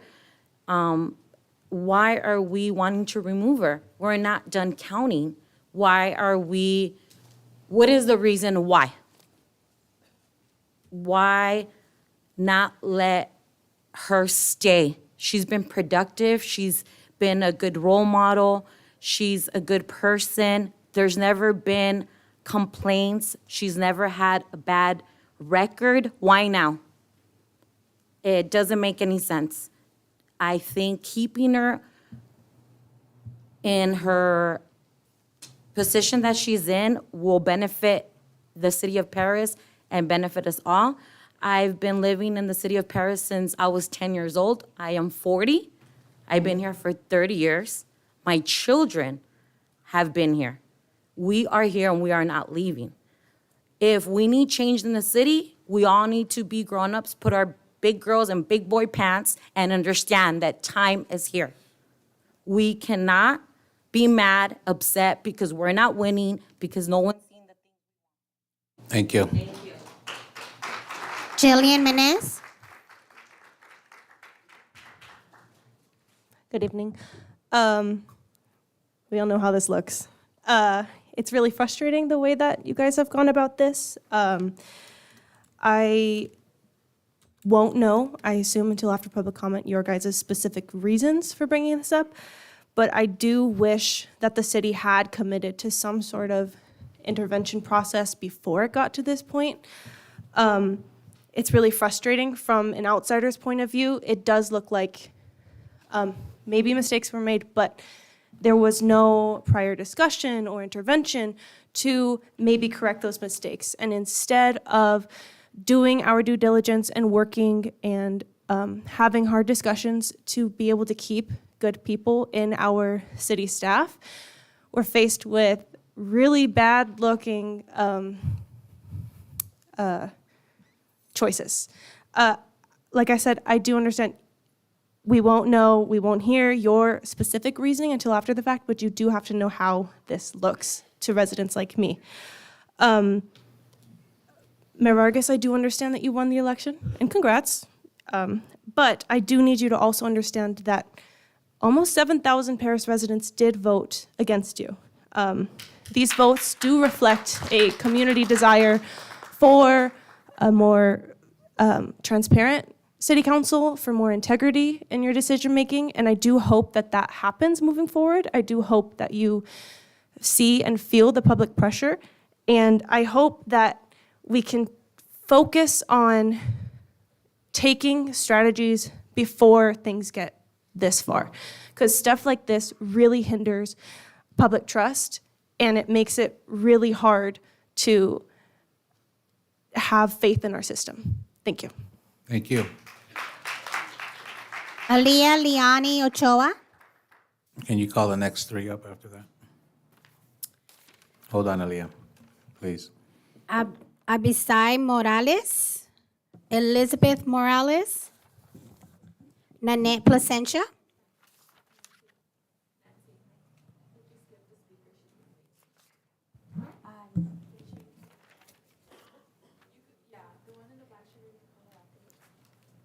Which is she Aaliyah? Okay, is she one of? Okay. Okay. She didn't turn the card in. Go right ahead. No, I think she's, did she turn the card in or no? She did? She did. She did not. Okay. Okay, Aaliyah, go Go ahead. right ahead. All right, good evening, Mayor, City Council of Paris. Today I'm going to be speaking about Agenda 12B. I am present today to express support for Planning Commissioner Lupe Gomez and respectfully urge you to make your decision in the best interest of the city of Paris. Right now, our surrounding cities mock us and laugh at us. Let's wake up. Paris, you guys look great up there, but let's represent our city the way it needs to be, okay? I follow a lot of you guys on social media. You guys know what I'm talking about. I met Lupe Gomez at the Juneteenth event at the Paris City Hall. I quickly learned that Lupe Gomez had been advocating for the city of Paris since 2018 with her nonprofit, APS. She shared with me her partnership with the Youth Advisory Committee in forming the youth civic workshops on top of being planning commissioner, professional mother. That to me sounds progressive, like we're moving forward. I was elated when I heard she was running for mayor. I was like, yes, that's awesome, because I knew our current leadership needed to be challenged. Okay, our city needs new youth vision for the future. So let's talk about Lupe. As far as I know, people we've talked to, she's honorable, she's got integrity, she's uplifting, inspirational, ethics, community focus. That's Lupe Gomez. That's the Lupe Gomez that's here for us all the time, every month, in and out. So, Mayor, I ask you, what's the motivation behind this call? There's no misconduct, zero funny business. Does Gomez not work tirelessly for the community? So the accusations against her have zero. You guys see this? The public, you guys see this? Zero. There is zero legal documentation. Thank you. Mayor, let us know. Abisai Morales. My name's Elizabeth Morales. My husband wants me to go before him. Hi, good evening, Honorable Mayor and council members. My name's Elizabeth Morales, and a lot of you know me. We've broke bread together. I'm a business owner here in the city of Paris, and I come to advocate for my sister in Christ, Lupe Gomez. Planning Commissioner Gomez has really done above and beyond for our city. She is one of the reasons why my family and our businesses moved to Paris. Okay, I've known her for about 10 years. We lived out in LA, and we came over here because she convinced us. She talked so great about Paris. She said, you can go over there, you can see the stars. It's nothing like LA, it's not overpopulated. There's parking, there's spaces. And when she told me she was running for planning commissioner, my heart rejoiced. I said, good, good. Put everything that you know into action. Then when she was running for mayor, I said, why not? Te estabas tardando. You were taking time. We were taking a long time. Go ahead and do it. What can go wrong? You don't get it? So what? You get it? Move on, move forward. All these false allegations and fabrications that have been against her, you know, that's not true. Nothing is documented. I am her sister in Christ. I am from the Light of the World Church, and I'm here to defend her, and I'm here to see why you guys want to remove her. There's nothing stated on here. It's just saying action to be able to remove her. Come on, Paris. Let's be fair. I prayed before coming here for God to guide you guys and for you guys to weigh and vote correctly. Thank you so much. Thank you. Abisai? Hello, y'all. Welcome. Good evening. Lo voy a hacer en español mejor. Well, you okay? got to get a translator. Hold Let's on. get a translator. Okay. So it'll be easier for me to address to you on this better matter. Thank you for understanding. I'm getting a little bit nervous because it's the first time I approached this. Okay. Okay, buenas noches. Good evening. Mi nombre es Abisai Morales. Abisai Morales, my name. Yo estoy en esta noche I'm here tonight, porque como muchos de los presentes as tienen la many of misma pregunta the persons here that have the same question. en la consideración de la salida de la señora And the consideration of removing Guadalupe Gomez, trabajando hoy en la comisión de working del for the Departamento de Planning Planeación. Commission. Pero a la misma vez, But at the same time, yo vine a esta ciudad I came to this city 10 años atrás, 10 11 years años back, atrás. 12 years back. Y la realidad, yo encontré a Perry And como in una ciudad reality, de I crecimiento, found Paris as a city growing al igual que el crecimiento a la at the iglesia same a la as cual the growing asisto. to the church on which I go. I Cualquier attend. persona fuera Any person that comes from the outside que compruebe, to prove, no nomás que abra la boca, not just to open their mouth, porque hablar cualquiera puede. because anybody can speak. A mí, en lo To personal, me personally, me hierve el pensamiento y la hurts, sangre it boils my blood. que en esta campaña política In this political campaign, la they iglesia utilize the church para cambiar la to dirección de change lo the que es direction, un reto what común it is. político a challenge, a political challenge que todo mundo tiene derecho. that everybody has the right to. Y es claramente And que it's se clear utiliza that the cualquier using defecto any defect que se puede utilizar that you para could use apartarse de lo que es la to realidad que vivimos aquí en Perry. reality that we live here in Paris. Ustedes están aquí You're here por los que tenemos negocio y because we have pagamos businesses taxes. here and we pay taxes, all of you, Todos. all Por of you, los taxes que pagamos los because of the negocios, taxes that we pay through our businesses. aquí. You're here, no para poner atención. not just to pay Alguien que attention, vino a hablar de la iglesia someone y si that lo came habló, to speak from the que lo everyday compruebe. talk, prove it.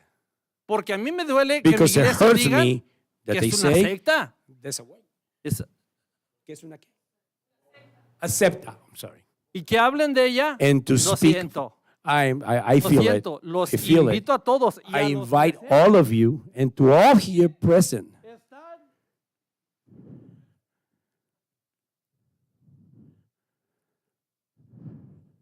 en todo el derecho in every right de opinar lo que quieran. to give your opinion, whatever you want. Yo, en esta iglesia, Myself in this church, aprendí I a learned ser mejor. to be better, No nada más como persona, not just as a person, como comerciante. also as a businessman. Mayor Vargas, Mayor usted conoce Vargas, mi negocio. you know my business. Desde que comenzó en el Since it Little Tiny started Place. in the little tiny Le place, agradezco I thank porque you me han apoyado because you have supported me en el crecimiento de mis negocios, growing my en business, cada uno de developing, los eventos que and se han every inaugurado, one of the events that you yo have he comprobado inaugurations, I have proved que la ciudad that the city nos puede ayudar, can help us. que la ciudad está para That the ayudarnos a city is crecer, to help us to grow, que nosotros develop, le pedimos a Dios para that que we los ayude a ask God ustedes to a hacer help you mejores so you decisiones, can make better las decisions. decisiones que The beneficien decisions that would be for the a benefit la ciudad, for the city. porque esto no es de la Because this iglesia, is not for the es church. para la ciudad, Is el for the mejoramiento de city, la ciudad the de todos, betterment of the en la city, of all comunidad of us donde in the vivimos. community where we live. De lo contrario, Otherwise, si ustedes no nos ayudan, if you don't help us, ¿quién? who? ¿Quién nos va a ayudar si Who's ustedes going que to tienen help estos us if lugares? all of you that ¿Quién got those tomará seats and mejores places? decisiones? Who's going to take better decisions? ¿Alguien que viene de afuera? Somebody from the outside? ¿Alguien que no paga impuestos? Somebody that doesn't pay ¿Alguien que no taxes? sabe qué pasa Somebody alrededor, doesn't know what en las happens bodegas, around on the en todos los warehouses caminos? and all the ¿Quién? roads? Who? Ustedes. You.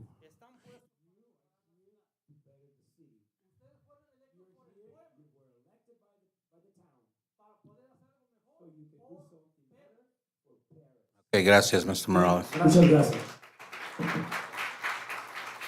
Nanette Placentia. Hello, Nanette Placencia.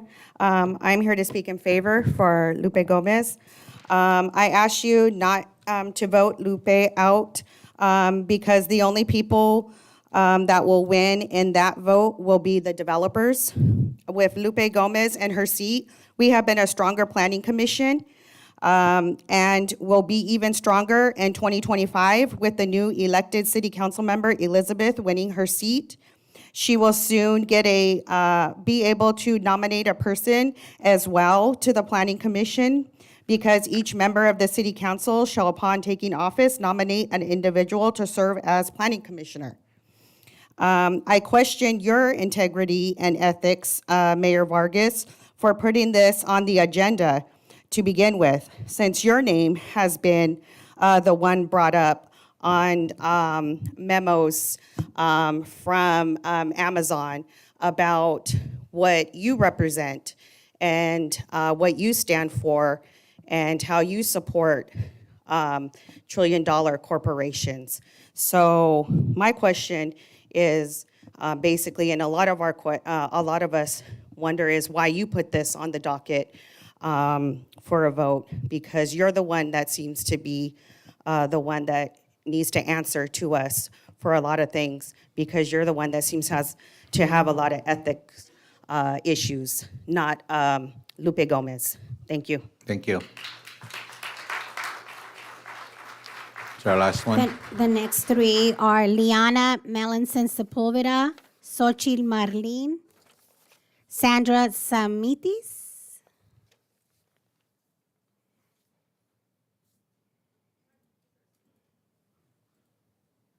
Is that the last three? Yes. Do I have to say my name again? Leanna Melanson Sepulveda. Sorry, my feet are asleep, y'all. Okay, so for everyone coming up here saying there's no documentation, let's stop the rhetoric.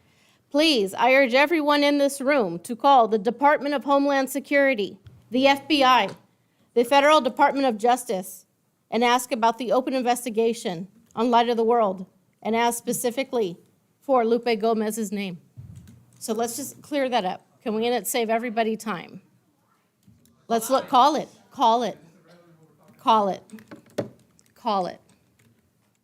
As far as what we're talking about here, anyone who does follow the meetings was witness to Lupe leaving the meeting without doing the proper procedures. Anyone who was out trick-or-treating, anybody that was out trick-or-treating was hearing on public land, putting the people that inhabited that land in our city, on the property, having her say, have tables, vote for me, the Veterans Day parade, that goes against it. So if you want to say there's not an agenda, there's clearly, the information's already there for anybody that has been following. So please, everyone getting up here, the reason why I read for where you to call to get this information is because everyone that's standing here is trying to make this about religious prosecution. It's not. It is about the abuse and the abuse of power, the abuse of taking advantage of the city of Paris, these valleys, that has taken advantage of many I believe that there are victims on both sides here. And so I would question the ethics if y'all did not have this measure up. So thank you for whoever was courageous enough to bring this darkness to light, because it needs to stop. Because you know what? Chickens came home to roost, y'all, and it needs to stop. You need to get out of our valleys. Thank you. Xochitl Marlene. Martín. Oh, perdón. It's okay.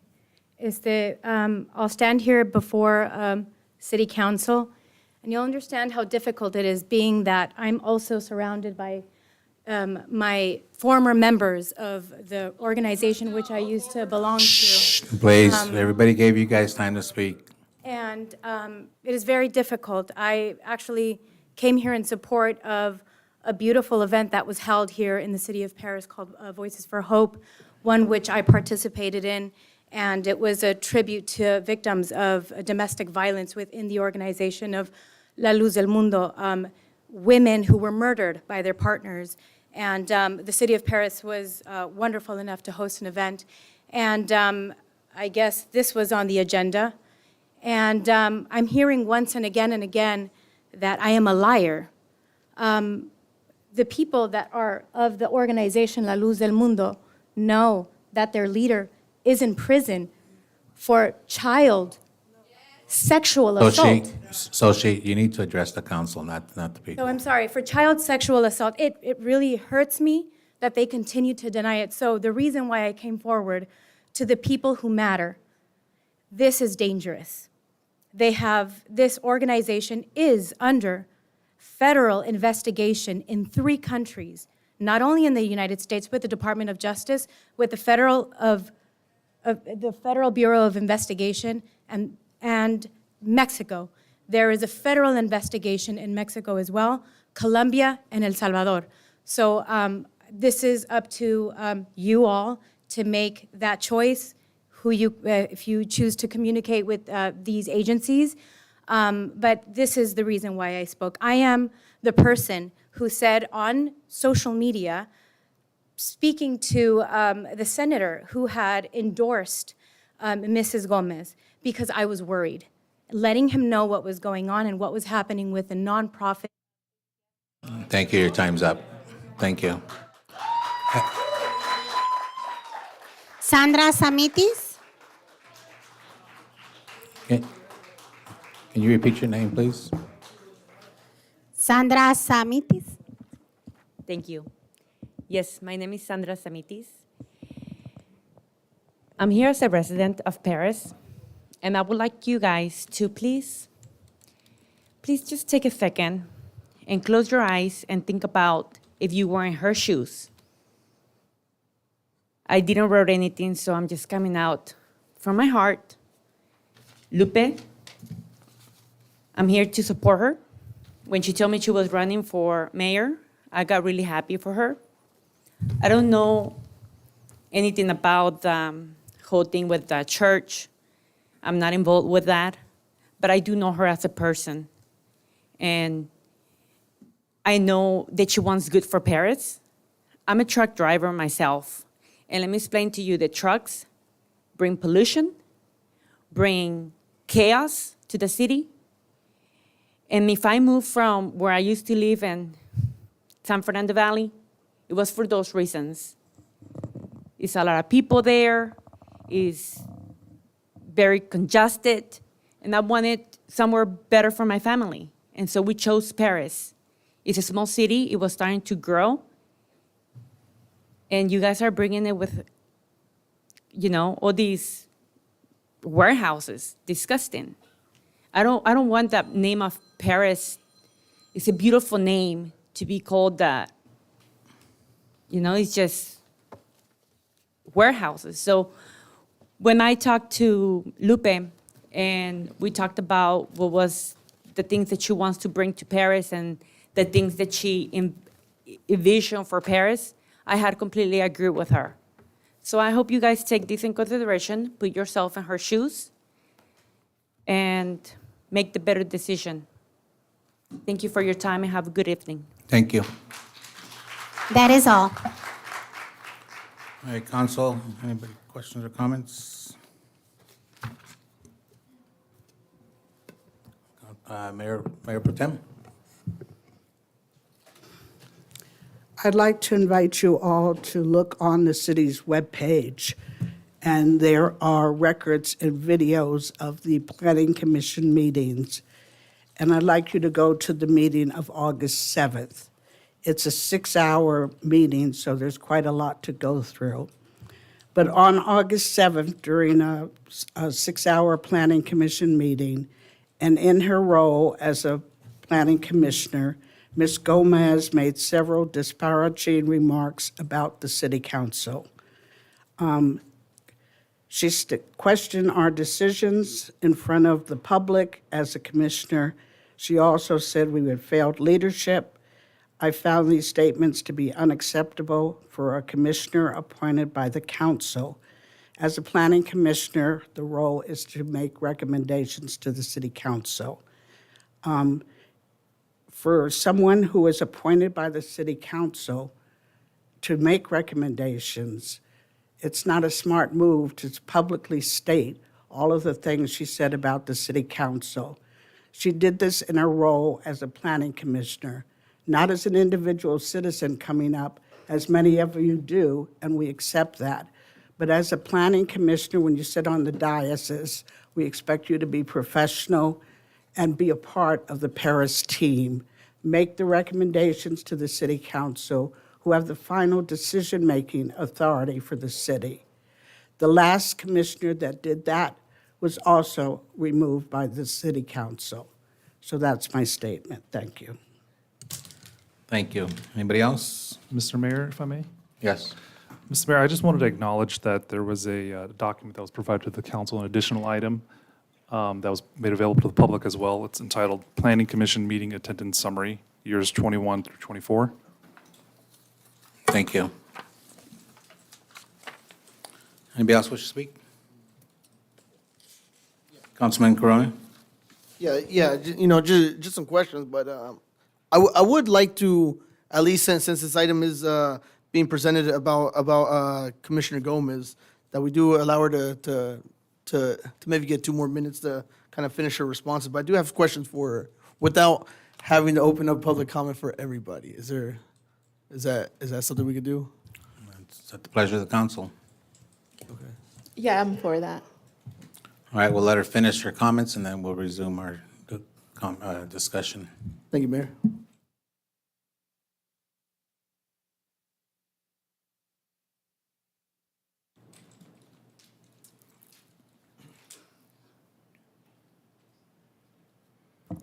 Thank you, Councilmember Malcolm Corona, and those who agreed to hear me out today. I've done nothing to merit removal, and as Council Member Rogers stated, I did. If I did, no one ever corrected me, stopped me, emailed me. In the past, one other time, the city attorney emailed me and corrected me on a mistake that I had made. If I made a mistake, no one ever mentioned anything to me. I do not recollect speaking ill. I do recommend making sure that everyone always vote. In November 1st of 2022, there is a video as well as in my capacity as commissioner, also recommending that if you want to vote, if you want change, you go and vote. And that was because I've always advocated for voting. I have always encouraged the youth to go and vote and be informed, as Councilmember David Rabb has also known, and he had partnered with us with the YAC many years ago. I would like to formally address concerns regarding actions taken by various parties, including Mayor Marco Vargas. Paris, well, I'll skip that because I already said that. The City Council should carefully consider the fairness of removing a dedicated public servant based on political pressure rather than proven facts. At this point, there are no facts. Removing me without cause would send a concerning message to those in public service that their positions are vulnerable to political biases rather than rooted in their actual service to the community. I respectfully urge the council to reject any proposal for my removal and to instead respect and honor my contributions. I have always been open about my stand on the overdevelopment of warehouses. I have always made my concerns known. I've taken several meetings with the mayor. I have taken several meetings with members of council by phone and in person to express my concerns. And we have shared many issues and values in the development of our city. I love the city of Paris. I have raised my children here. I have a 24-year-old, a 14-year-old, a 13-year-old, and a 20-month-old baby that I was pregnant with while I was sitting up there with my colleagues. I have no intent to leave. Unfortunately, you heard from Xochitl Martin today. In her video, she addressed and said that I was implicated, which I have not. Yes, please look at the court documents. My name is not on there. She said that she was placed in my home by the church. That never happened. My husband and I opened up our doors to a then 23-year-old young woman who was homeless, and we offered her a place to stay because as a member of our community that she was at that time, we opened our doors to her. I knew her family, and I knew she was a member of our church. We never, ever disrespected her or violated any of her rights. I beg of you, when you do look at those documents, look up Xochitl Martin and look up the allegations that were filed against her and what she was accused of doing. She herself was implicated. I will say no more because it is an embarrassment. However, I do appreciate that you consider the relationships that we've had. Have we come to disagreements? Absolutely. That is why we are here, to discuss our differences. Have I ever spoken in retaliation? Never. As much as I have wanted to, because our nature isn't to defend ourselves. But I have never taken the action. Photos and evidence that I have of a conspiracy to smear my person has been given to Robert Koo for review, because I do not have any intentions of filing any type of complaint against the city I love. I would rather see millions be spent on parks, on our roads, on multi-sports parks in our city than to be thrown back and forth between one attorney and another. I would hate to see that. I do not have that intention. But I would like you to please consider my love for the city as it has always been, the love for my community, the nonprofit that I am director of, that is not under federal investigation, as that video also claims. A case was open for Xochitl Martin because she filed a grievance in this district, in this area, and because she is a constituent, a case was open for her to go file her grievance and her complaint against me that she alleged was against me. And until this day, and you can check those records with the Senate, she never went and has not gone because it is untrue. I will not take more of your time. Thank you so much. Thank you, Ms. Gomez. Just a couple questions. Just for the record, the issue here is not about your religion. The issue here is about your behavior as a planning commissioner. None of us are talking, the talk about religion is coming from out there, not from this dais. So I want to be very clear, that is not the topic or the agenda by this mayor or the city council. Thank you. Mr. Corona, you had another? Yes, you know what? We're not here to have questions back and forth. That's not what this is for. Okay. You have comments to make now. At this point, we want to make comments. I do have questions. I mean, with regards to her absences, I want to see if there's a legitimate reason of why her numbers are so high compared to other commissioners. So I mean, just a question If she Go could ahead, just I will explain ask that. this last question, and after that, it's deliberation. Okay. Well, I think part of it is just finding out, your role only as a planning commissioner, right? So I do notice that you do have 11 absences. Now when I checked for the reasoning, I hope that this is I can say it publicly, but 3 of them were for maternity leave, and I would never count that against you. That's a 100% valid reason, and one was a family emergency. But there were still 7 absences, which is more than all the other planning commissioners. Would you be able to explain those 7 absences? Yes, I had surgery in April of 2022, I believe, right before I got pregnant. I had surgery and I was out on rest because of the surgery. No, for clarification, like only if you're comfortable with you. No, like I'm only say okay. if you feel I'm an comfortable. open book. Okay. I will absolutely answer any questions you have. Okay. Transparency is what we run on, and so be it. Okay. So just those. Yes. Well, if I've ever missed a planning commission meeting, Yeah, it's one out in- of illness, Right. and that's it. One in 2021, which no reason provided. Oh, I didn't know we had to provide a reason. 2 more. There you go. I mean, that's another thing. We always, if the planning, I give a reason when I go to work. When we are unable to make it, we do say, I'm unable to go, I'm sick, and every time I did let them know either why I wasn't coming. I never did not just not show up. So all the reasons was for an illness, we could say. No, it was that- definitely for illness, and I did give a reason. I never showed up I never did not just not show up. I always had a reason. And I always communicated with Kenneth or Patricia. I always have. So I'm not sure where this information is coming from. It's never been addressed to me either. Okay.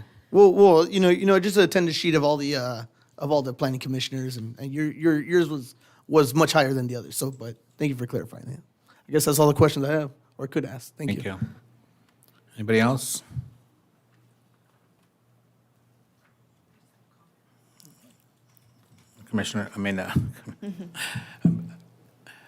Councilmember Nava. Thank you, Mayor. As always, I appreciate all of the public comments made tonight. Muchísimas gracias a todos los que compartieron sus opiniones con nosotros.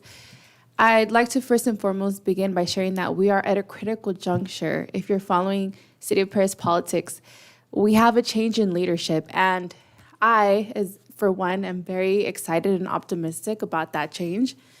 And I understand the concern of the timing of Mrs. Gomez, Planning Commissioner. And I don't know if you'd like to stand there. I don't have any questions. You can sit down. Yeah, if you would like to get comfortable.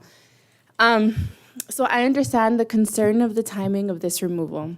However, I want to make sure that we have a planning commission that is rowing in the same direction as council, and that has in mind, first and foremost, the best for the city of Paris, and that they are focused on moving the city forward. After much consideration, I am not confident in Mrs. Gomez's ability to serve on the planning commission. We need a collaborative, goal-oriented, and focused approach. And I believe that this removal is in the best interest of our community at this crucial moment. We have a lot to accomplish, and we all need to be focused on working towards progress for our city and the best interests of all our residents.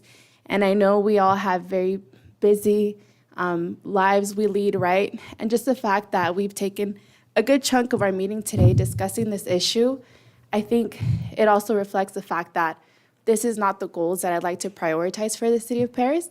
And those are all the comments I have for now. Thank you. Thank you. Anybody else? All right, so my comments is, so my job as a presiding officer is to ensure that we have order in our city and to make sure that all our commissioners are serving the best interests of the city. I have observed for some time now that Commissioner Gomez is no longer a good fit as she continues to work out of her authority as a planning commissioner.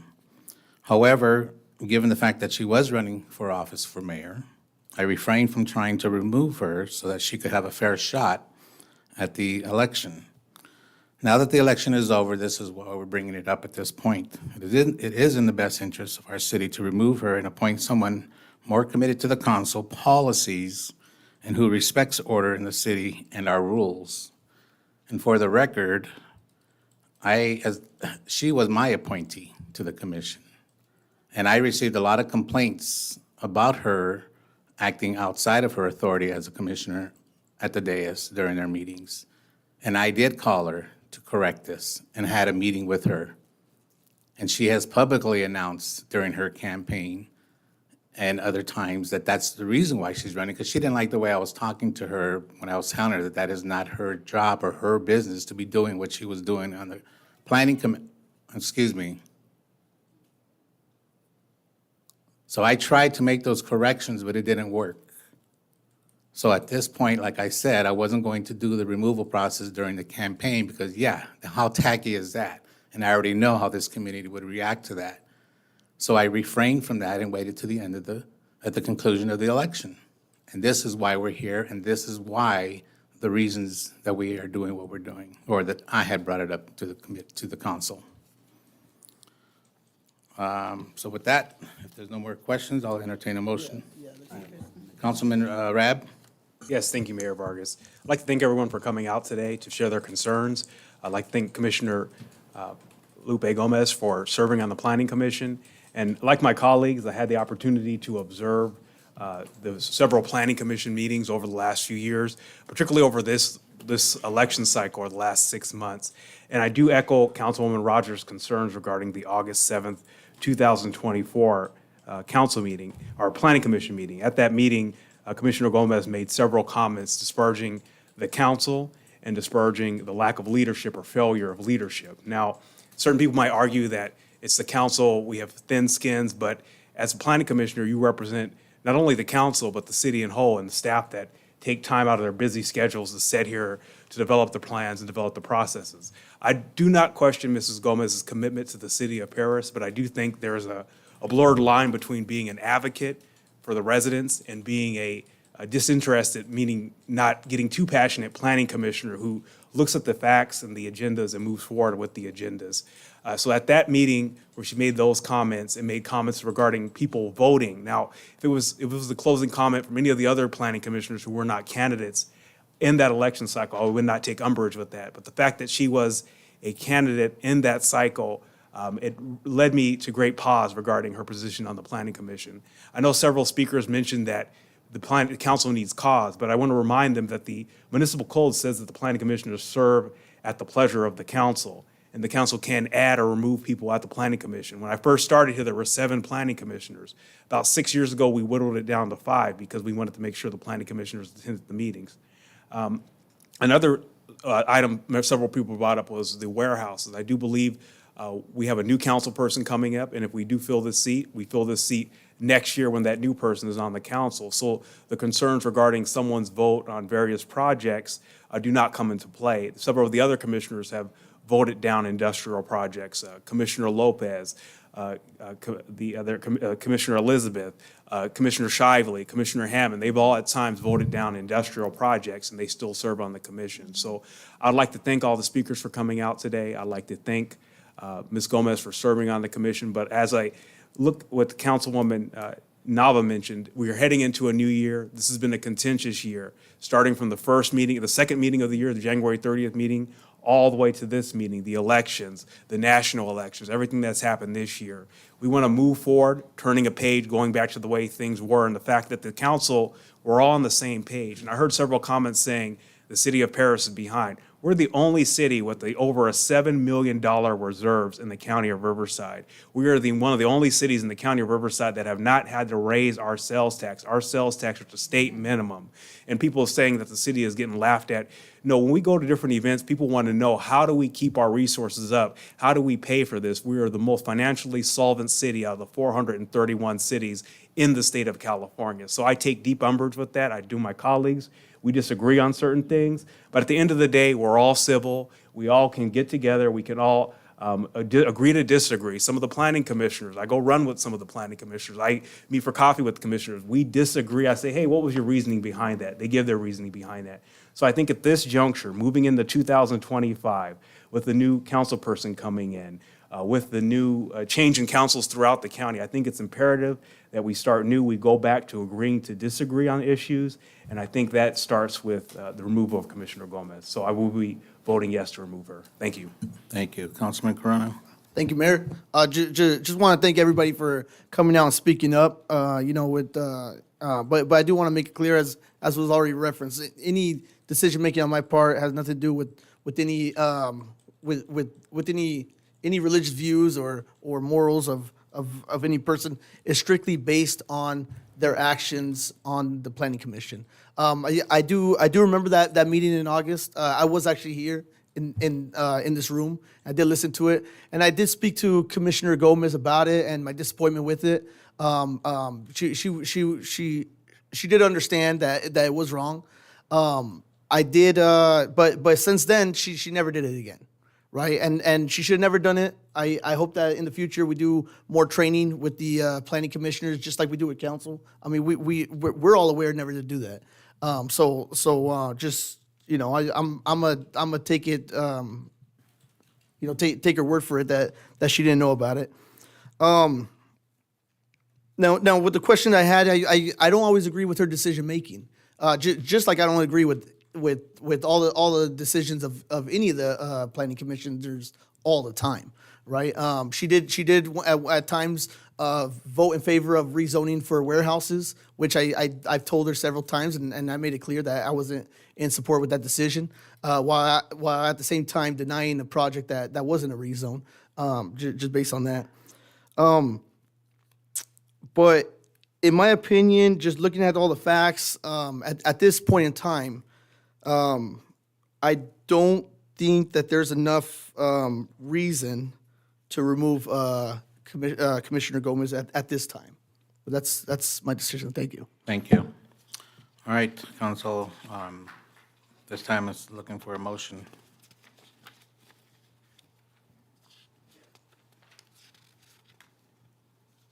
I have a motion by Mayor Pro Tem Rogers, second by Councilman Rab. Please call the vote. Mr. Mayor? Yep. Before we pursue to vote, I'd like to clarify what the motion is. Sure. It's very simple. Consideration to remove Guadalupe Gomez from the City of Paris Planning Commission. That's the motion? That's the motion. Yes. Well, I got to check with, that's your motion? That's correct, based on the video of August 7th in the meeting. Okay, so we had a first and a second. Please call the vote.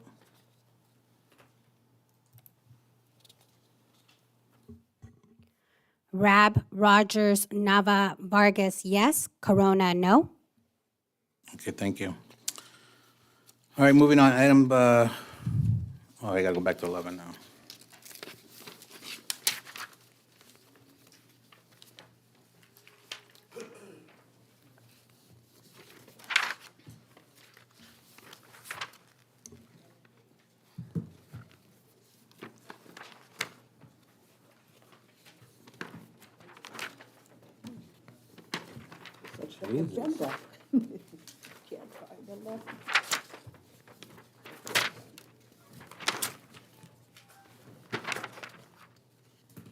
My goodness.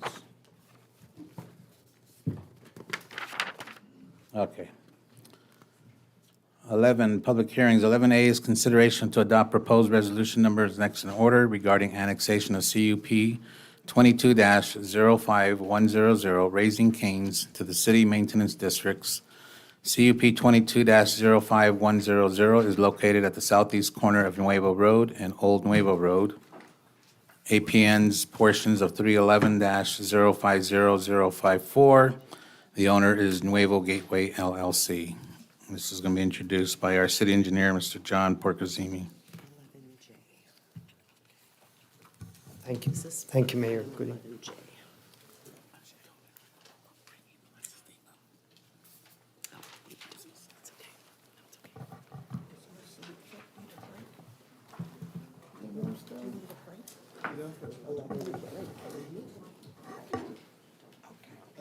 Thank you, John, Mayor. you ready? Yes. Sorry, Mayor. Thank you. What? We're waiving the presentation to make it faster. Yeah, but he has to introduce it. Oh, he's not going to, Thank you, Mayor. At least the resolution portion. Will Or do. you want me to Thank- read? I can read the resolution. No, that's good. So, no, I'll do it.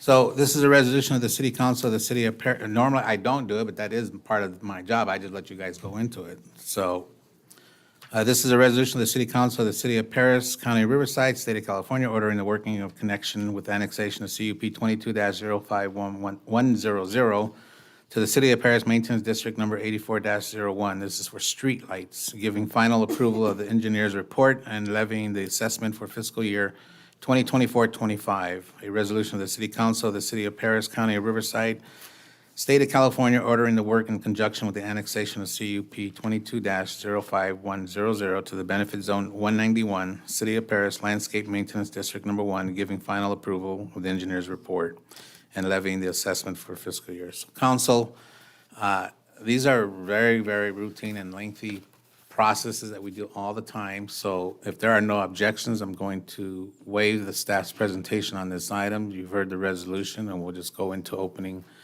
the public hearing. Do I have any objections? No. Very good. So, Council, before I open the public hearing, any quick questions or comments?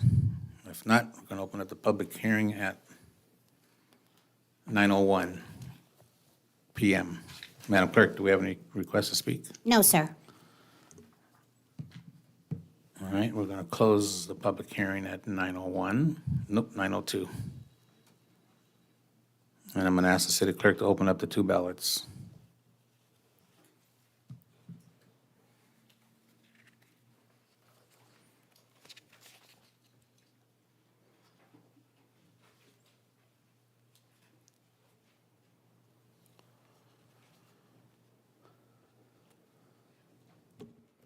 City of Paris annexation of CUP 22-05100, Maintenance District Number 84-1. The ballot is marked yes.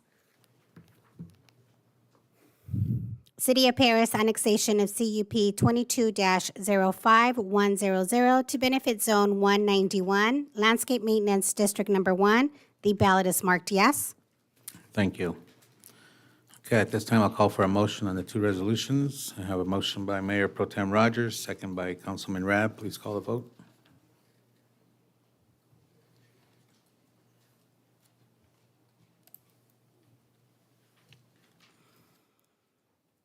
Five oh, motion approved. Thank you. 5B is consideration to adopt proposed resolution number next in order regarding annexation of CUP 22-05100, Raising Cane's, to CFD 1-S, that's the South Paris Public Services District, annexation number 12, CUP 22-0511, CUP 22-05100 is located at the southeast corner of Nuevo Road and Old Nuevo Road. And again, Council, I'm going to be waiving staff's presentation if there's no objections. And I'm going to open the public hearing. And do you guys have any questions or comments before we open up the public hearing? Okay. Let's open up the public hearing at 9:03. Madam Clerk, do we have any requests to speak? No, sir. Anybody wishing to speak on this item? Hearing and seeing none, we're going to close the public hearing at 9:04, and I'll call for a motion on the first resolution. A motion by Mayor Pro Tem Rogers, second by Councilman Corona. Please call the vote.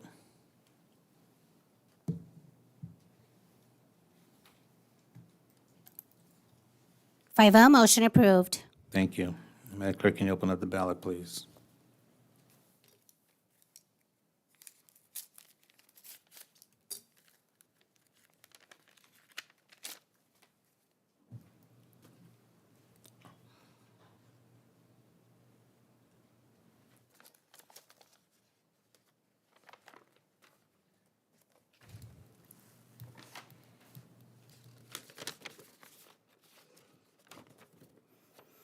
Community Facilities District Number 1-S, South Paris Public Services of the City of Paris, Annexation Number 12, Special Tax and Appropriations Limit Election. The ballot is marked yes. Thank you. Okay, I'll call for a motion on the second resolution. I have a motion by Mayor Pro Tem Rogers, second by Councilman Rab. Please call the vote.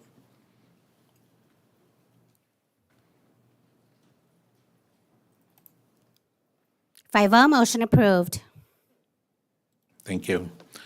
11C is consideration to adopt proposed resolution numbers next in order regarding annexation of DPR 21-00013. This is the Paris Gateway Commerce Center to the city's maintenance district. DPR 21-00013 is located at Ramona Expressway between Nevada Road and Webster Avenue.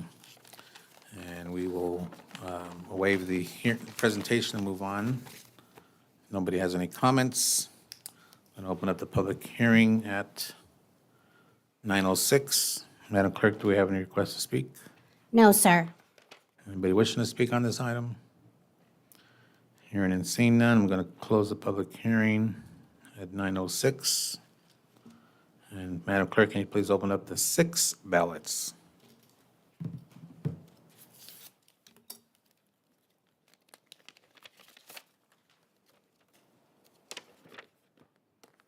City of Paris annexation of DPR 21-00013, Maintenance District Number 84-1. The ballot is marked yes.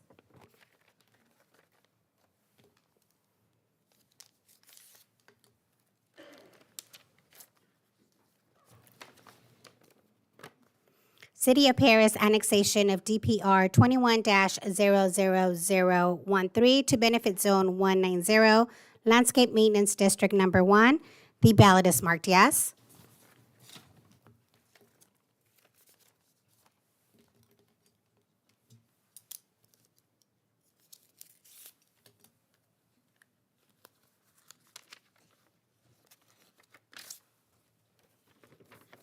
City of Paris annexation of DPR 21-00013 to benefit Zone 190, Landscape Maintenance District Number 1. The ballot is marked yes.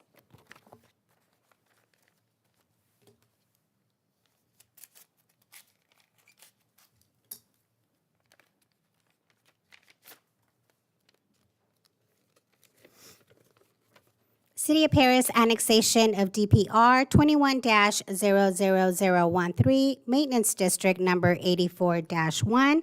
The ballot is marked yes.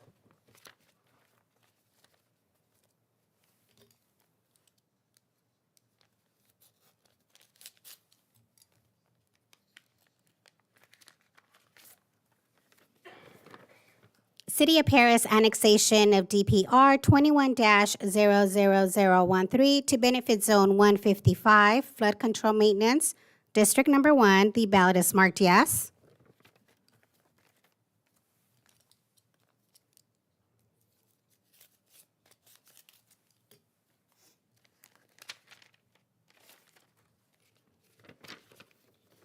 City of Paris annexation of DPR 21-00013 to benefit Zone 155, Flood Control Maintenance, District Number 1.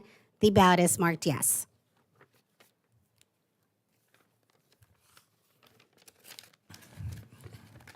Thank you. This time I'll call for a motion on the 3 resolutions, or 6 resolutions, I should say. I have a motion by Mayor Pro Tem Rogers. There is 3? Why did I mark down? Oh, that's right. Okay, a motion by Mayor Pro Tem Rogers, second by Councilwoman Nava. Please call the vote.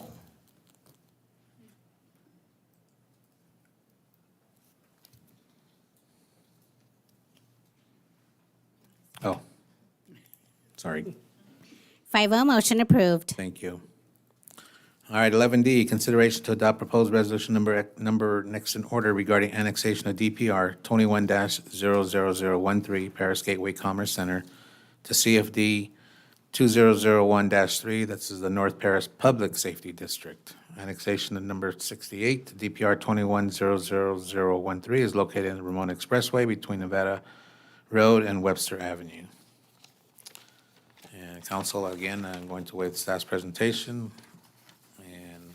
If you have no questions, I'm going to open up the public hearing at 9:10. Madam Clerk, do you have any requests to speak? No, sir.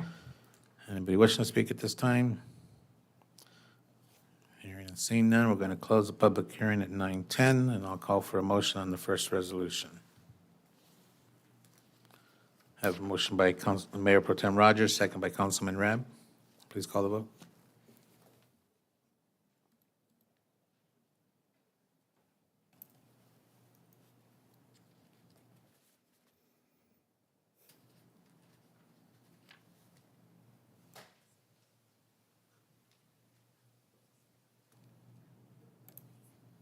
Were you waiting for it? Okay, that's good. 5-0, motion approved. Take care. Everybody's getting tired up here.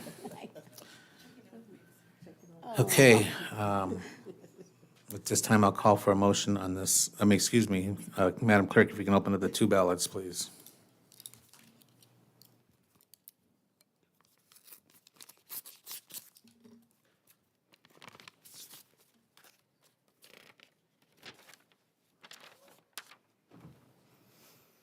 Community Facilities, District Number 2001-3, North Paris Public Safety of the City of Paris, Annexation Number 68, Special Tax and Appropriations Limit Election. The ballot is marked yes.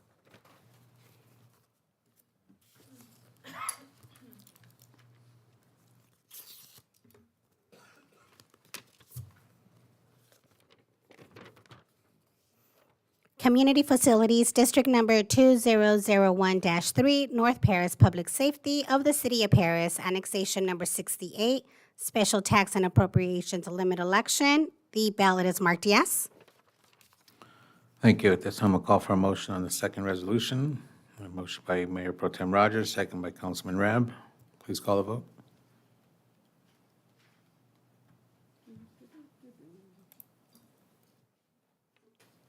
Five oh, motion approved. Thank you.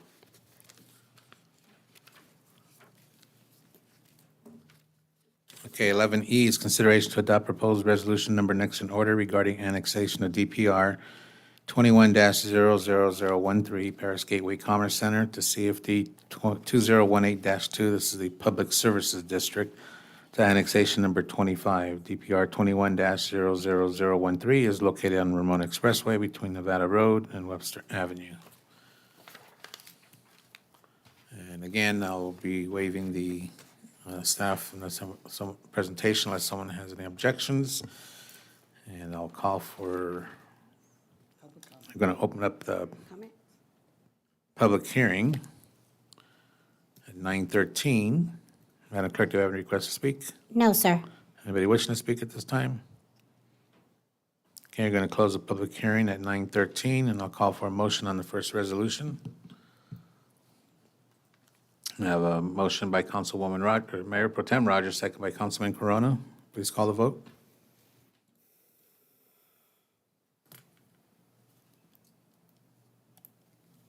Five oh, motion approved. Thank you. Madam Clerk, can you open up the ballot, please?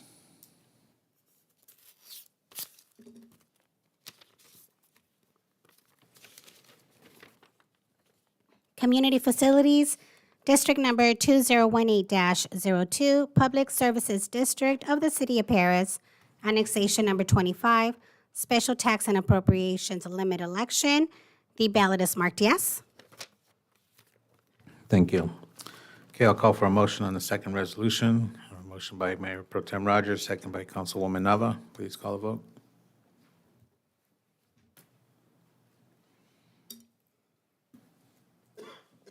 Five oh, motion approved. Thank you. 11F is consideration to adopt proposed resolution numbers next in order regarding annexation of DPR 20-00019-3. This is, I'm sorry, it's DPR 20-00019. This is 3 industrial buildings to CFD 2018-02, the Public Services District, annexation number 26. DPR 20-00019 is located at the southeast corner of Harley Knox Boulevard and Indian Avenue. And again, I will waive the staff presentation if there's no objections, and I'm going to open up the public hearing at 9:15. Madam Clerk, do we have any requests to speak? No, sir. Anybody wishing to speak on this item? Hearing and seeing none, we'll close the public hearing at 9:15. And I'll call for a motion on the first resolution. I have a motion by Mayor Pro Tem Rogers, second by Councilman Corona. Please call the vote.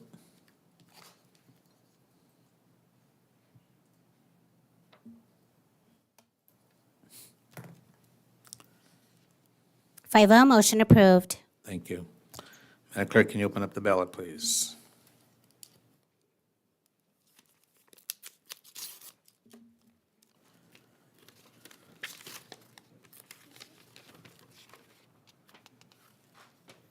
Community Facilities, District Number 2018-02, Public Services District of the City of Paris, Annexation Number 26, Special Tax and Appropriations Limit Election.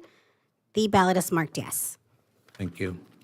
Okay, I'll call for a motion on the second resolution. I have a motion by Mayor Pro Tem Rogers, second by Councilman Rab. Please call the vote.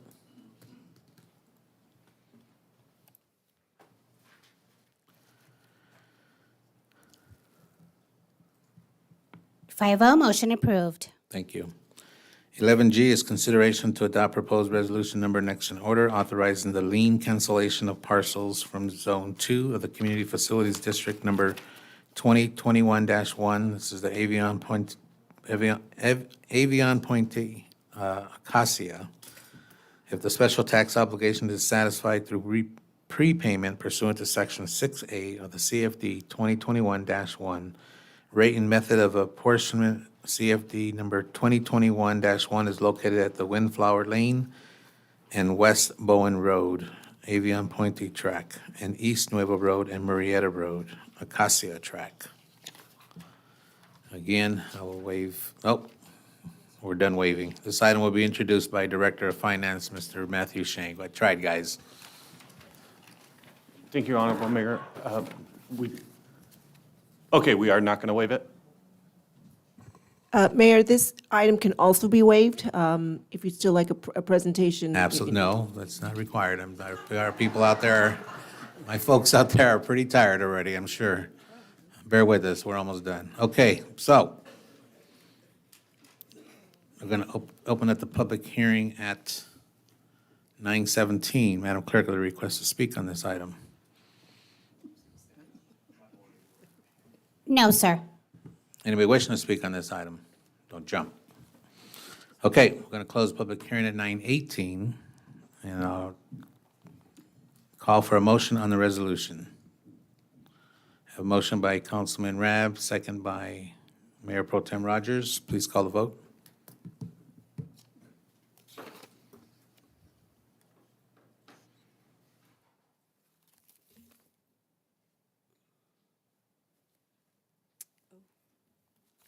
We're going to have to wait.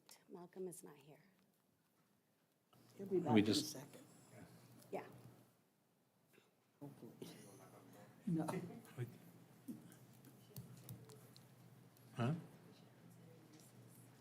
Oh, we are going to do it. I would think, I need coffee. Once we're done with all these. I know, we don't have to wait. No? We'll just list them as on a break. Not really absent. I hear a door opening. Let's see if it's in. There we go.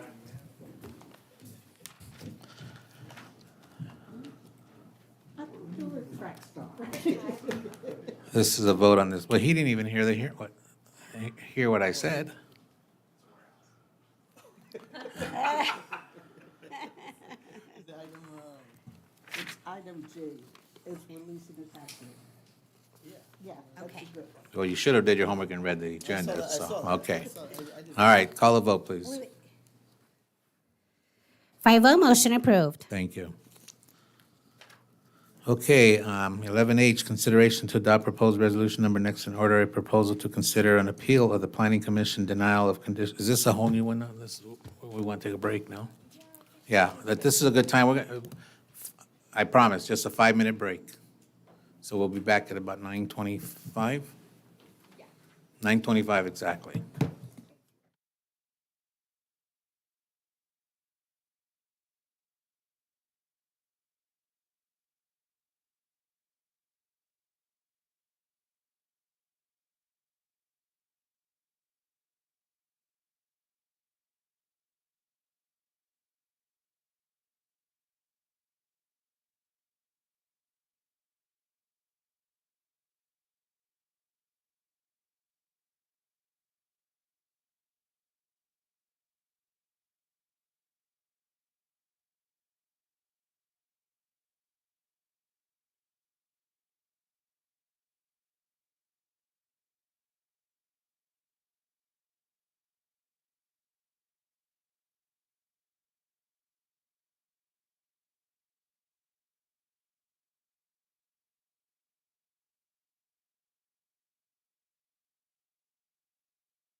All right, folks, we're ready to reconvene.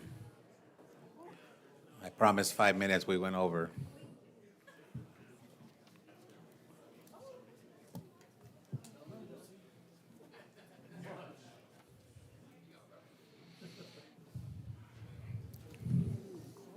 It's going to be 10 o'clock already?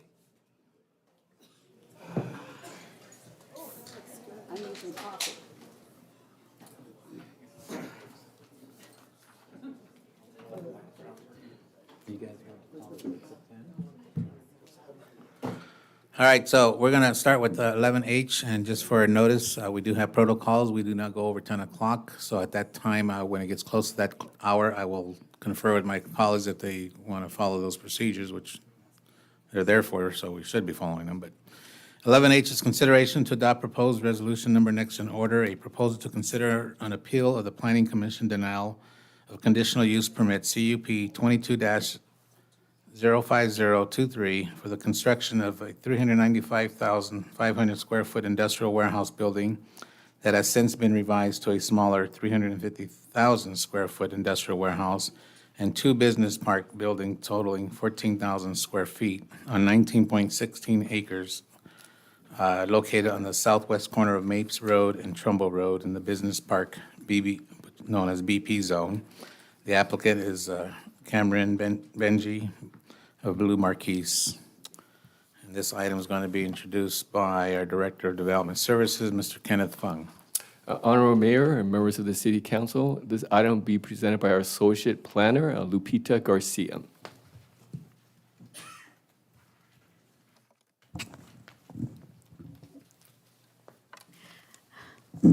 Good evening, Honorable Mayor and members of the City Council.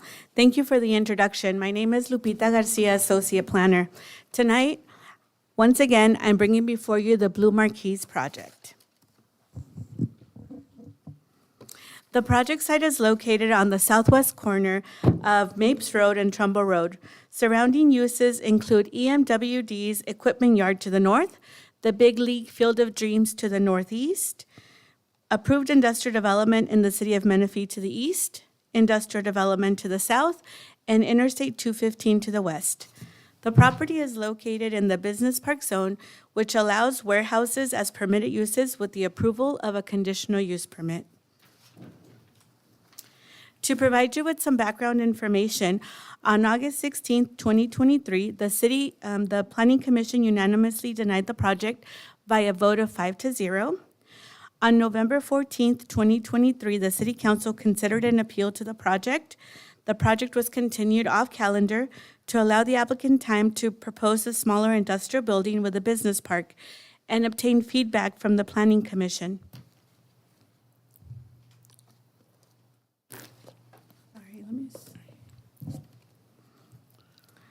On February 7th, 2024, the Planning Commission considered the project consisting of a smaller 350,000 square foot industrial warehouse and two business park buildings totaling 14,000 square feet. On May 28th, 2024, the City Council unanimously voted by a vote of 5-0 to return the project to the Planning Commission for input on the conditional use permit findings. And on September 4th, 2024, the project returned to the Planning Commission for input on the conditional use permit findings. Here are the project findings. Finding A, the proposed location for the conditional use is in accord with the objectives of the zoning code and the purpose of the zone in which the site is located. With 5 yeses and 0 nos, it was determined that the project is consistent with this finding. Finding B, the proposed plan is consistent with the city's general plan and conforms to all specific plans, zoning standards, applicable subdivision requirements, and other ordinances and resolutions of the city. With 3 yes and 2 no's, it was determined that this project is consistent with this finding. Finding C, the proposed location of the conditional use and the conditions under which it would be operated or maintained will not be detrimental to the public health, safety, or welfare, or materially injurious to properties or improvements in the vicinity. With 1 yes, 2 2 noes, and 1 neutral, the project is not consistent with this finding. Finding D, the architecture proposed is compatible with the community standards and projects and protects the characters of adjacent development. With 4 yes and 1 no, it was determined that the project is not consistent with this finding. And finding E, the I'm sorry. It says the architecture proposed is compatible with community standards and protects the character of adjacent development. You have 4 yes saying that and 1 no, yet it says the project is not consistent with this finding? Yes. Am I reading that wrong? No, you're not. I thought the same thing too. That answer means it is consistent. So D would be here at the bottom, too.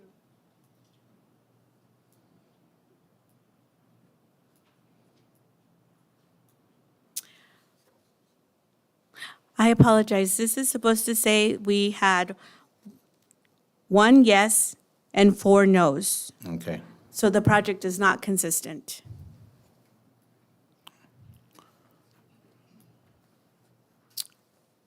So then we go to finding E. The landscaping plan ensures visual relief and provides an attractive environment for the public's environment.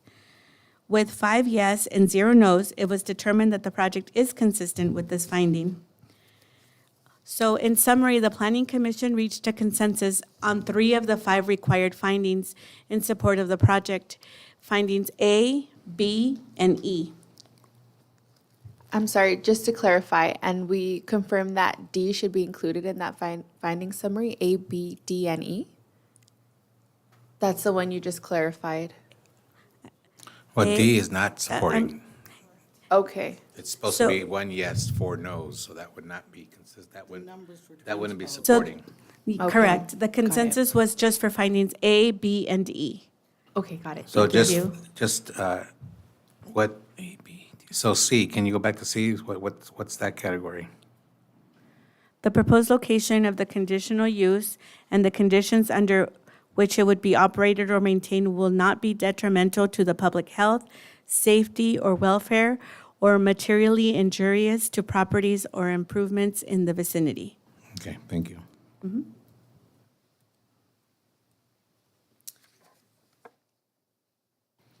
And then just as a reminder, this is the original site plan and the revised site plan.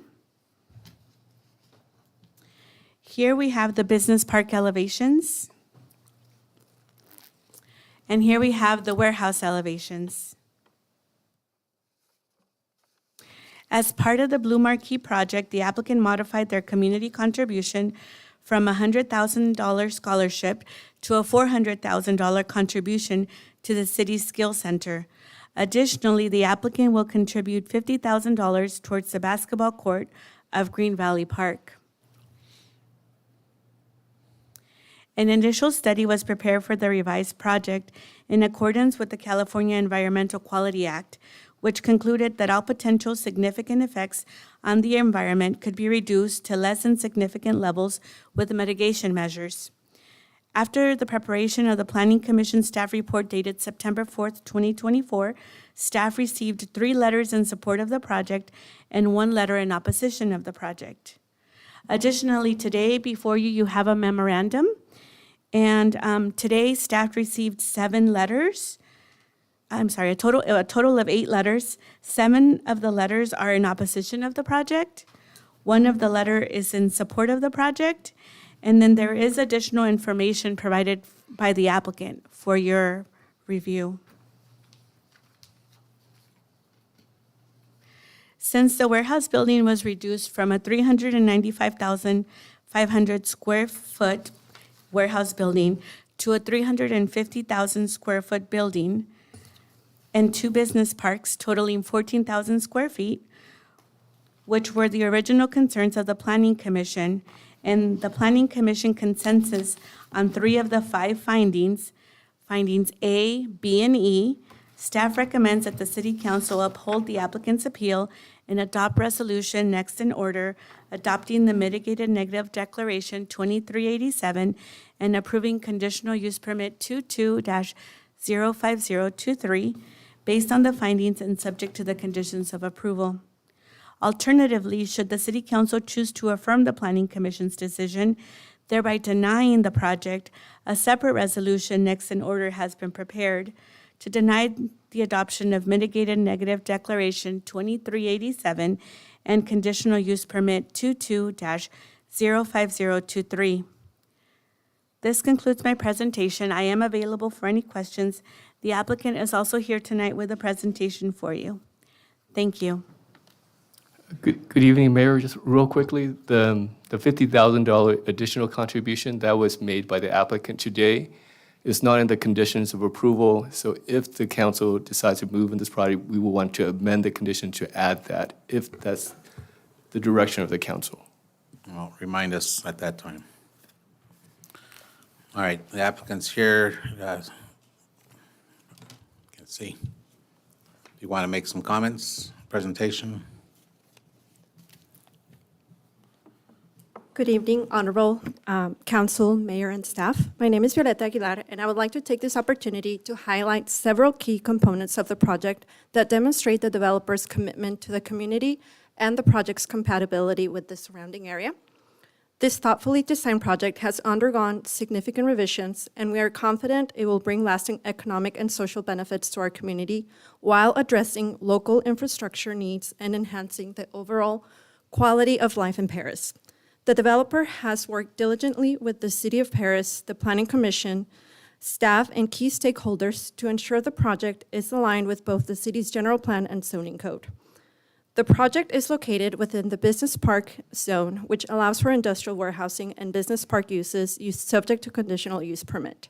The conditions for the CUP have been met and exceeded under city code by the developer. There are no sensitive uses surrounding the project. The site is surrounded by compatible uses, including the Eastern Municipal Water District headquarters and other industrial developments. Moreover, the integration of business park buildings along the northern portion further enhances compatibility with the surrounding area. As part of its commitment to the community, the project will contribute $400,000 to the Downtown Skills Center, specifically earmarked for assisting underserved individuals, women, and veterans in obtaining valuable job skills. This funding will cover essential equipment, supplies, and furnishing needed for the center, as well as hands-on skills training programs. This community benefit agreement will assist in establishing funding to cover tuition costs, ensuring that participants that need training and upskilling and further training can fully engage in these programs at no cost. The developer is also eager to further collaborate with the training center, the city, and other stakeholders to work on programming efforts, ensuring the contribution support for both the immediate and long-term needs of the community by facilitating meaningful workforce and economic development opportunities. In addition, as previously mentioned, the developer has agreed to additional $50,000 contribution to support the development of a new basketball court at upcoming Green Valley Park, enhancing the community's recreational amenities in the immediate neighborhood. The addition of 2 business park buildings totaling 14,000 square feet provides flexible space for small businesses, which can accommodate office, retail, or workshop units. This diversification adds to the economic vitality of the area by offering opportunities for local entrepreneurs and small businesses owners to establish a presence. Traffic and infrastructure improvements will also be added. The project will make a significant improvement to local infrastructure by widening the surrounding streets and installing a traffic light, enhancing both safety and traffic flow. These upgrades will benefit not only the development, but also the broader community, addressing concerns around traffic, congestion, and pedestrian safety.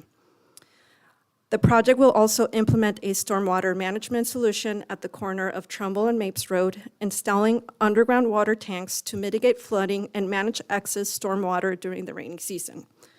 This improvement will help address long-standing water management challenges in the area.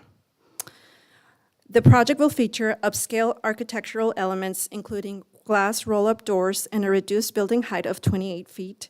These features break up the massing of the industrial warehouse and present a visually appealing facade along Trumbull Road and the freeway. The landscaping component has been increased from the required 10% to 22.4%, exceeding standards and enhancing the overall aesthetics of the development, contributing to the area's aesthetic. We believe this project will bring lasting economic and social value. It will improve infrastructure and enhance the overall quality of life. Now, to answer more of the technical questions, I will pass on the mic to developer Cameron Benji to answer further questions.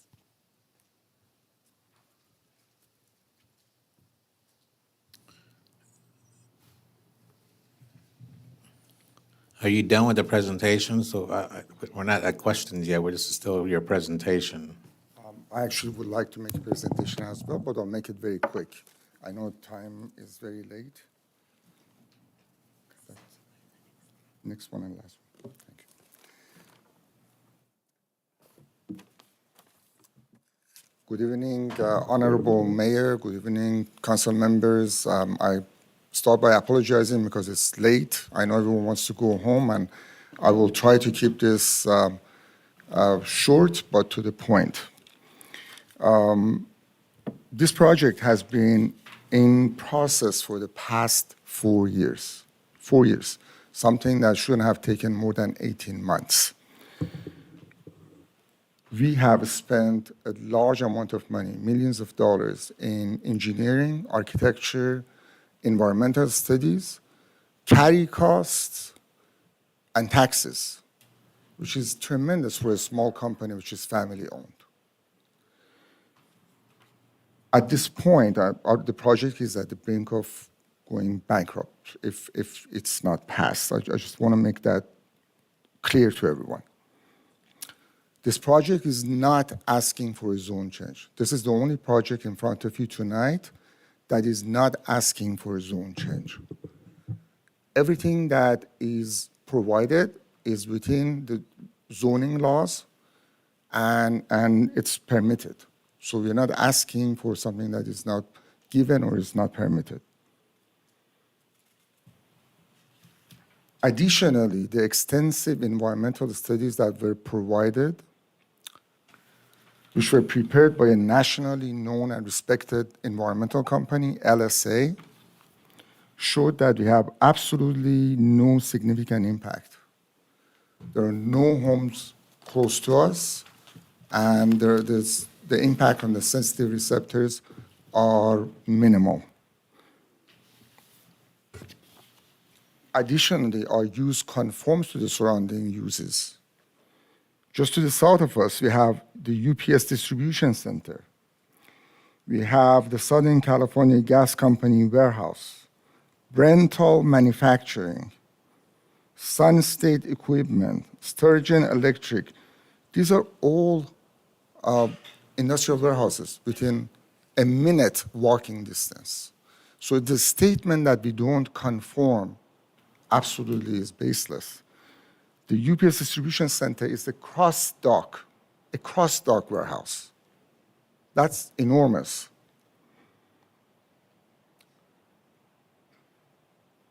More importantly, the project is within half a mile from the freeway entrance. That's the shortest path of many projects in the city. We basically are right there at the freeway. So the trucks traveling to our site are basically on the road for minutes from the freeway. And additionally, we have separated the path of the trucks from the path of the cars. The trucks enter the facility on the south side on Exceed Road, and they don't go north towards Mapes, which is where the water park is. So basically, the trucks never get to that point at all. Everything goes through Exceed Road. Only the cars go through Mapes. Now, I understand that the city residents have become tired of industrial development. I respect that. I understand their concerns. But to come out with a blanket statement that no more warehouses, that's not reasonable. If you don't want any more industrial warehouses, then consider maybe having a moratorium No more warehouses going forward. But to reach back to a project that has been in the system for 4 years, that's not fair.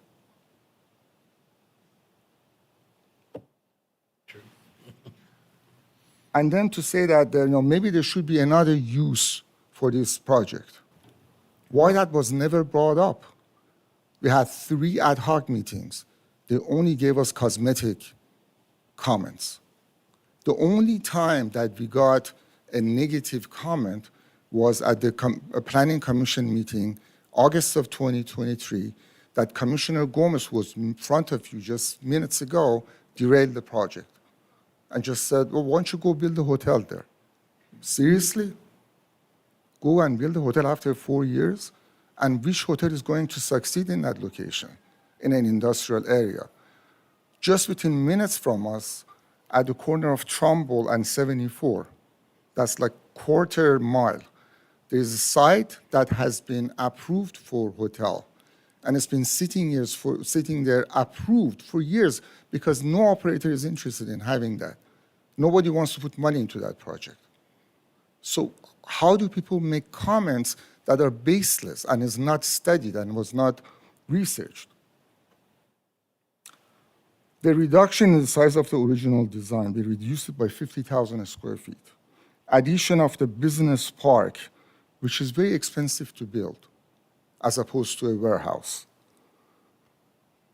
had significant negative impact on the valuation of property, but we agreed to it. In fact, we've done everything that we've been asked to do. Everything that we've been asked to do, we've done it.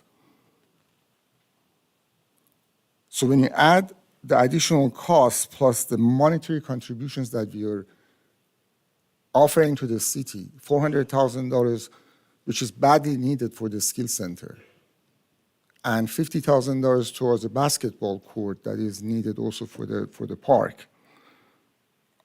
Honestly, we are at this point, we barely even pencil out.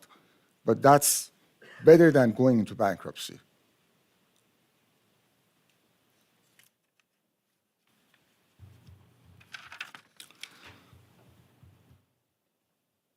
So after 4 years, we are not in a position to go back and build something else at this location. I don't think even that would be even a reasonable comment to make. However, just to entertain the people who made those comments, I have presented the city with 2 documents. One is an evaluation report prepared by the Ontario office of the CBRE. They looked at all of the alternate uses. That includes retail, office, hospitality, and even a business park. The retail vacancy rates do not make any sense to build any more retail. Not only that, on this location, you have no traffic. How are you going to support a huge retail location at the crossroads where there's no traffic?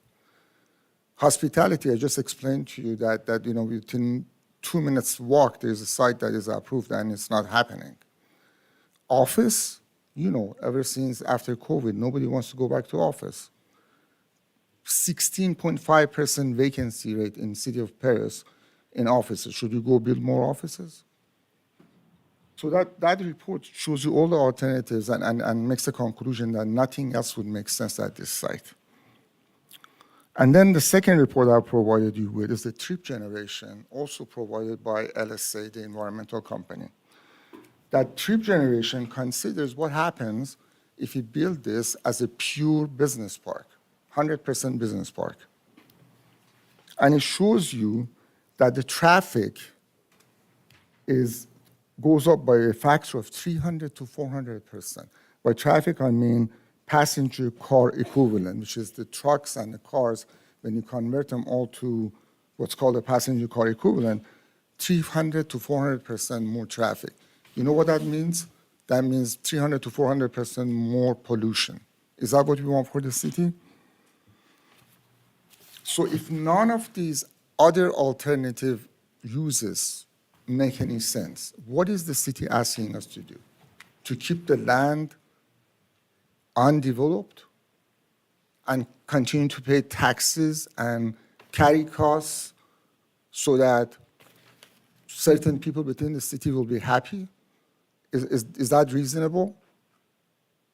In fact, one of the letters that was received from the same group that always shows up in every hearing, same group of dozen people, and they're against any industrial, blanket statement. The letter wrote, well, if there's nothing else that works here, I would like to see this stay as a vacant land. Seriously? Are you going to pay for the carry costs? Are you going to pay for the taxes? How is that fair?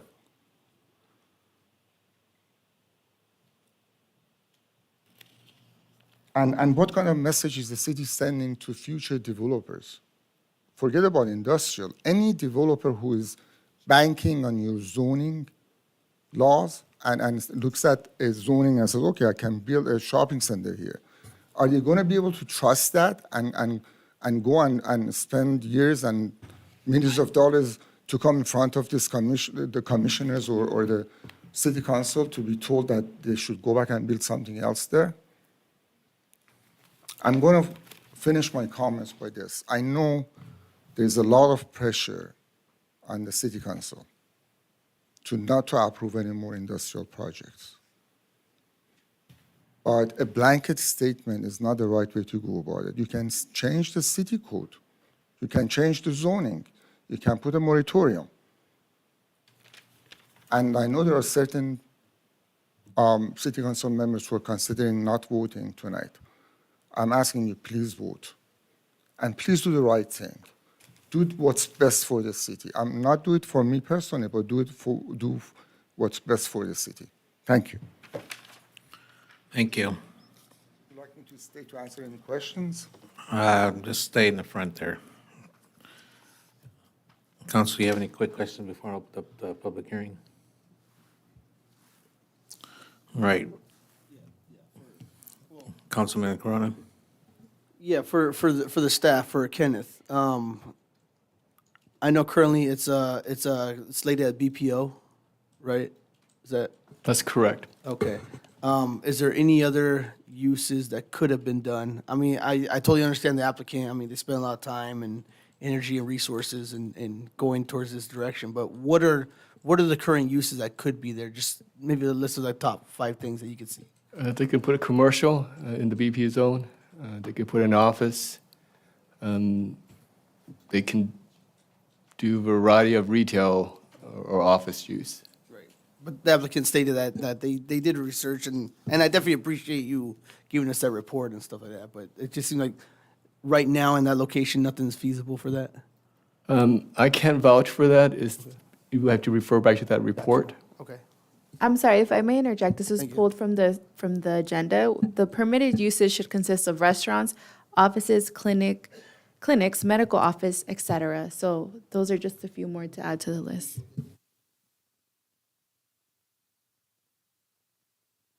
Anybody else before I open up public hearing?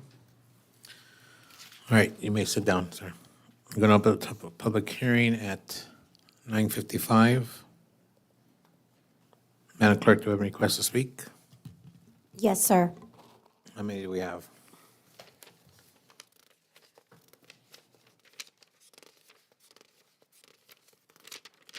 Nine. All right, folks, I know you're all probably going to say the same thing. In the interest of time, if we can do it for 2 minutes, please.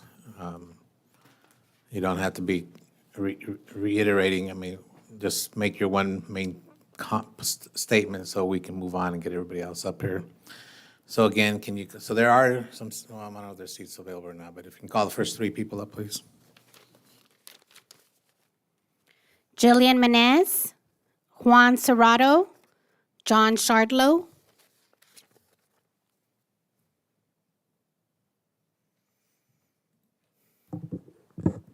All right, I'm going to speak quickly. Barring some of the very off-base and wild straw man arguments that were just made, I do want to bring your attention to some legal implications that your decision may have today, and I just came to learn of them today, so I think it's worthwhile really looking into this. This project is working off of a mitigated negative declaration. If you're unaware, the way that an MND works is when put into place, an EIR is not completed. One caveat, rule or side to this is that per CEQA, if multiple agencies or residents or people nearby request an EIR to be done, then it must be done. This project received 7 requests from outside agencies, and this was multiple years ago. I didn't request it. Other residents, these are from local law groups, the city of Menifee, trusted agencies. They all requested proper EIR to be completed, and they all pointed out very serious discrepancies within the MDN. Instead of responding with proper CEQA procedure, an EIR, the city's response was to brush off the concerns and move on from them. If you choose to go through with this, approving this appeal, then you and the project developer are vulnerable to the legal ramifications associated with that breach of CEQA law. If this is truly in the best interest of us, and if it's so wonderful for the environment, please require the developer to go through the proper environmental channels. Mayor Vargas, at the recent debate, you mentioned that you have faith in our system, in the system of environmental review. Please, let's follow through with it. Require the developer to follow through with CEQA law and put their money where their mouth is and show that this is the right project for us. Thank you. Juan Serrato. That's right. Hello, good evening. My name is Juan Serrato, and I'm a proud member of La Una Labor's International Union North America. I stand before you today in strong support of this project, not just because it's another opportunity for development, but because it truly matters to the workers who build it. This project isn't just about putting buildings up. It's about creating good-paying jobs, stable jobs that support families right here in our community. The developer behind this project understands the value of investing in skilled, dedicated tradespeople, and that's why they're committed to paying livable wages. They could choose, to cut corners, but they want the best, and that means hiring local workers who take pride in the craft. For us laborers, projects like these are more than just another job. Yes, we go from one project to another, but each one gives us a chance to bring home a paycheck that supports our families, to work close to home where we live, and to invest back into our communities. When you approve this project, you're not just approving a building, you're approving the livelihoods of workers like me who are eager to do the best, or to do what we do best. This project gives us something to look forward to, a future job where we can apply our skills and continue building a life for ourselves and our families. That's why I humbly ask that you move forward with this project. Give us a chance to keep working, to keep contributing, and to keep building up this community that we all are part of. Thank you. Thank you for your time. John Shardlow. Can you call the next 3, please? Jairo Carbajal. Nanette Plasencia. Jerry Sepulveda. Good evening, Jonathan Shardlow, NAAP-IE. I also have the privilege of being the applicant's land use counsel. I don't think I've ever been involved in a project that I've been so emotionally invested and impacted in. It's been a long journey. I have the privilege of representing a lot of large developers, but this is a small family-owned, business, bought a piece of property, industrially zoned. It's been weeds forever. It's vacant for a purpose. It has a lot of challenges. And so to go through those challenges for a period of years and years, and to be able to solve the existing flood issues that are going to be, resolved, to figure out all the infrastructures, and to figure out the best land use. Yes, there are permitted land uses that are alternatives, but they're not feasible alternatives. Sit-down restaurants will not work there. Mapes is a dead-end road there. As everyone has said, there's industrial zone land all around. There's really no other location that makes sense. And if you did want to approve a warehouse, where else in the city could you choose that a warehouse would fit? Again, dead-end road, not a lot of traffic, no truck traffic. There's not a single truck that would pass a residential unit or any type of sensitive receptor They all go south, they all get on the 74. It's close to the freeway. You're asked to look at this project as a body, as a de novo, and to look through the conditional use permit findings. They clearly all can be made, and if they can't be made, there clearly could be project revisions on the dais to make this. If this project was denied, there really is no feasible alternative. So while the environmental analysis prepared for the project demonstrates no significant impact, all the conditions of approval assure the project will not have any other impacts, and the project's consistent with the good neighbor policy. I urge you to support this project. Thank you. Thank you. Jairo Carbajal. Hello, Council. My name's Jairo. I'm here in opposition of this project. As you know, Paris has a lot of warehouses. Someone reposted our post today on multiple social medias, especially Paris Matters, and all the comments are literally, really another warehouse? Damn, we should really had a chance to vote out Vargas. No one showed up, congratulations. But it's just like the same story. Everybody doesn't want them. It's going to be the same thing. And also, to the person, it's like you've been building it or in plans and works for 4 years, but you still don't have a tenant for it. You can't come up with one. You can't give an idea who's going to be filling the spot. And it's just like 4 years and you still can't produce something like that. You got denied once. It's kind of, you came back. It's not the council's fault, the commissioner's fault for getting denied. It's just, you didn't have to come back.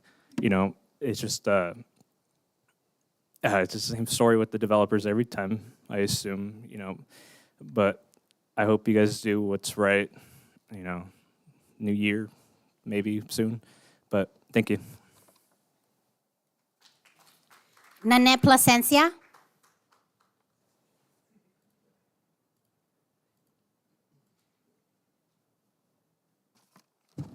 Hi, yes, I just in opposition for this. Of course, the Planning Commission had their own objections for it. And, for the general plan, they said that there were opposition for it, for certain things on it. There are things on there that they could use it, you could use it for restaurants and clinics and stuff like that, better than the warehouse, hotels, things that could be on there. It's in the area, the general facility of things like the, sports complex and things like that. So you can add other things in that general facility to cater to the big leagues, Field of Dreams and other things like that instead of a warehouse next to those things. So, of course, just because the land is vacant like that doesn't mean that it has to be a warehouse there. You can put other things that can contribute to the things that are already there, like those two other things that we just mentioned that are in that area. So, yeah, thank you. Thank you. Jerry Sepulveda. Can you call the next three? The last four. Stephanie Talavera, Jonathan Belloso, Carla Cervantes, and Jason Giger. I'm Jerry Sepulveda, president of the Paris Valley Chamber of Commerce, and I'm before you to let you know that we are for this project, this particular plot of land. First of all, we've never seen a developer become such an instrument during this election season, going back and forth, jumping through hoops with the Planning Commission to meet what they want, and then at the end get denied. And so the amount of money that has been spent has already been disclosed as far as the millions of dollars. When it comes to pollution, I almost feel like Cameron was actually right. Like if we have a plaza there, a business plaza or a retail, more pollution would actually come from all the thousands of cars that would come, if they would come though, because there is no traffic at that point right there. So ideally, for this particular plot of land, a warehouse is ideal, and the chamber is actually, we're trying to help to where we could fill in the business plaza part of it, because it is going to be difficult to have tenants, like those things are going to be vacant. So we're trying to fill it in so that there could be businesses there, but it is also difficult because there is no traffic. So all in all, it's kind of a difficult challenge with this plot of land because of where it's at, the location. So we are in favor for the warehouse and the business. It's going to help with smaller businesses as far as the business center. And we're going to make sure to help fill those vacancies. But I'll keep it short. I'll keep it 30 seconds short. So we're good to go. We're in favor. Thank you. Thank you. Stephanie Talavera.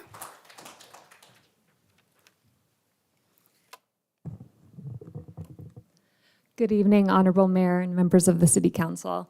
My name is Stephanie Talavera, and I'm here on behalf of the City Attorney's Office for the City of Menifee.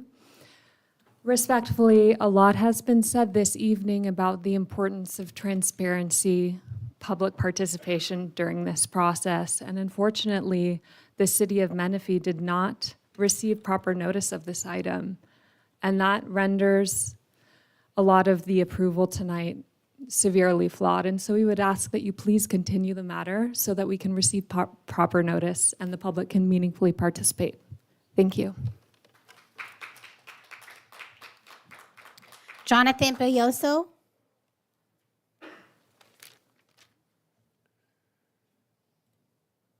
Hello, Council, Mayor. So are we just gonna ignore the fact that the developers not that long ago were up here giving money to the city? So I don't know, that seems very suspicious to me. It seems a little odd that on the same evening, they're out here doing their appeals. They're out here giving money and taking pictures and whatnot. Nevertheless, there's a lot that we can go ahead and counter in terms of the proposal, line by line, but we clearly don't have time for that. So how about we just focus and look on the map? Have we looked on the map lately? It's almost like we forgot drop zones there. It's almost like we forgot that the baseball park is there. It's right off the freeway. Right off the freeway. So if we, as a city, can't put our heads together with developers and say, we can do better for something where it's going to be in the passing view of citizens going in and out of the city, we can't put something better than another warehouse, again, we don't have vision. And respectfully, I really hope that, everyone here who's now will be starting a new term, re-elected, or they'll be retiring from their term soon, they understand the importance of the legacy we're going to leave behind. So if you guys helped approve that baseball park, that drop zone, you guys at one point thought, hey, entertainment, and this is a suitable spot enough for our citizens to come and enjoy. So why all of a sudden are developers telling us that this isn't the spot for it? Why are they the ones telling us? It just doesn't make sense to me. It's like they're forgetting that we don't have enough shopping there. It's like they're telling us that, hey, they know what's going to cause the pollution. Like the 74 is right there. How many cars go in and out? Do you know the city or do you not know the city? My grandfather lived. Thank you, Mr. Peloso. Carlos Cervantes. Hi, good evening or good night. My name is Carla Cervantes. I'm here with Paris Neighbors in Action. We've been coming here for a long time, as Mayor Vargas has said, that we say the same things, but I'll give you something new. So diesel emissions, they can pollute water. We do have the drop zone there. I take my family there during the summer. A lot of people do in Paris and surrounding areas because it's one of the only aquatic centers within this region that people use. So hydrocarbon pollution, it's something that diesel engines emit. They emit hydrocarbons, which are chemical compounds that can be toxic and cause cancer. Hydrocarbons can also react with nitrogen oxides in the presence of sunlight to form ozone. This is something that is very, very serious, and it will affect those sensitive receptors in that area. For there not to be proper planning with an EIR, it's really disappointing. There's a reason why this project hasn't gone through. There are a lot of other things that can go in here. I know the developer is saying that he, didn't have the money or they're losing money and stuff, but there's not enough information to make a well-educated decision. This has put, there's a lot of hours in this project. There's a reason that it has to be bended and twisted to fit into a mold because it's not made for that. You knew that going in, And I don't think that it is wise for you guys sitting up there. We are constituents. We do live here. We are going to be affected by this. The only things you can put next to a warehouse is another warehouse and another warehouse, and it becomes a domino effect of pockets of pollution, and it takes away from a lot of the opportunities that could happen in the city. You guys can get grants from state to make things recreational opportunities, and these kind of projects are going to diminish those efforts here in an area that is starved for commercial, that is starved for retail. Like, it just doesn't make sense for this to happen. And also the environmental impact report, it's just, it's not right. And I just hope that you guys deny this project or send it back so that they can do the proper things they need to do. Thank you. Thank you. Jason Giger.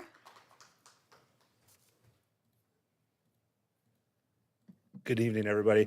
So my name is Jason Geiger. I'm a training coordinator for the Southwest Mountain States Regional Council of Carpenters. So I work with a lot of the youth.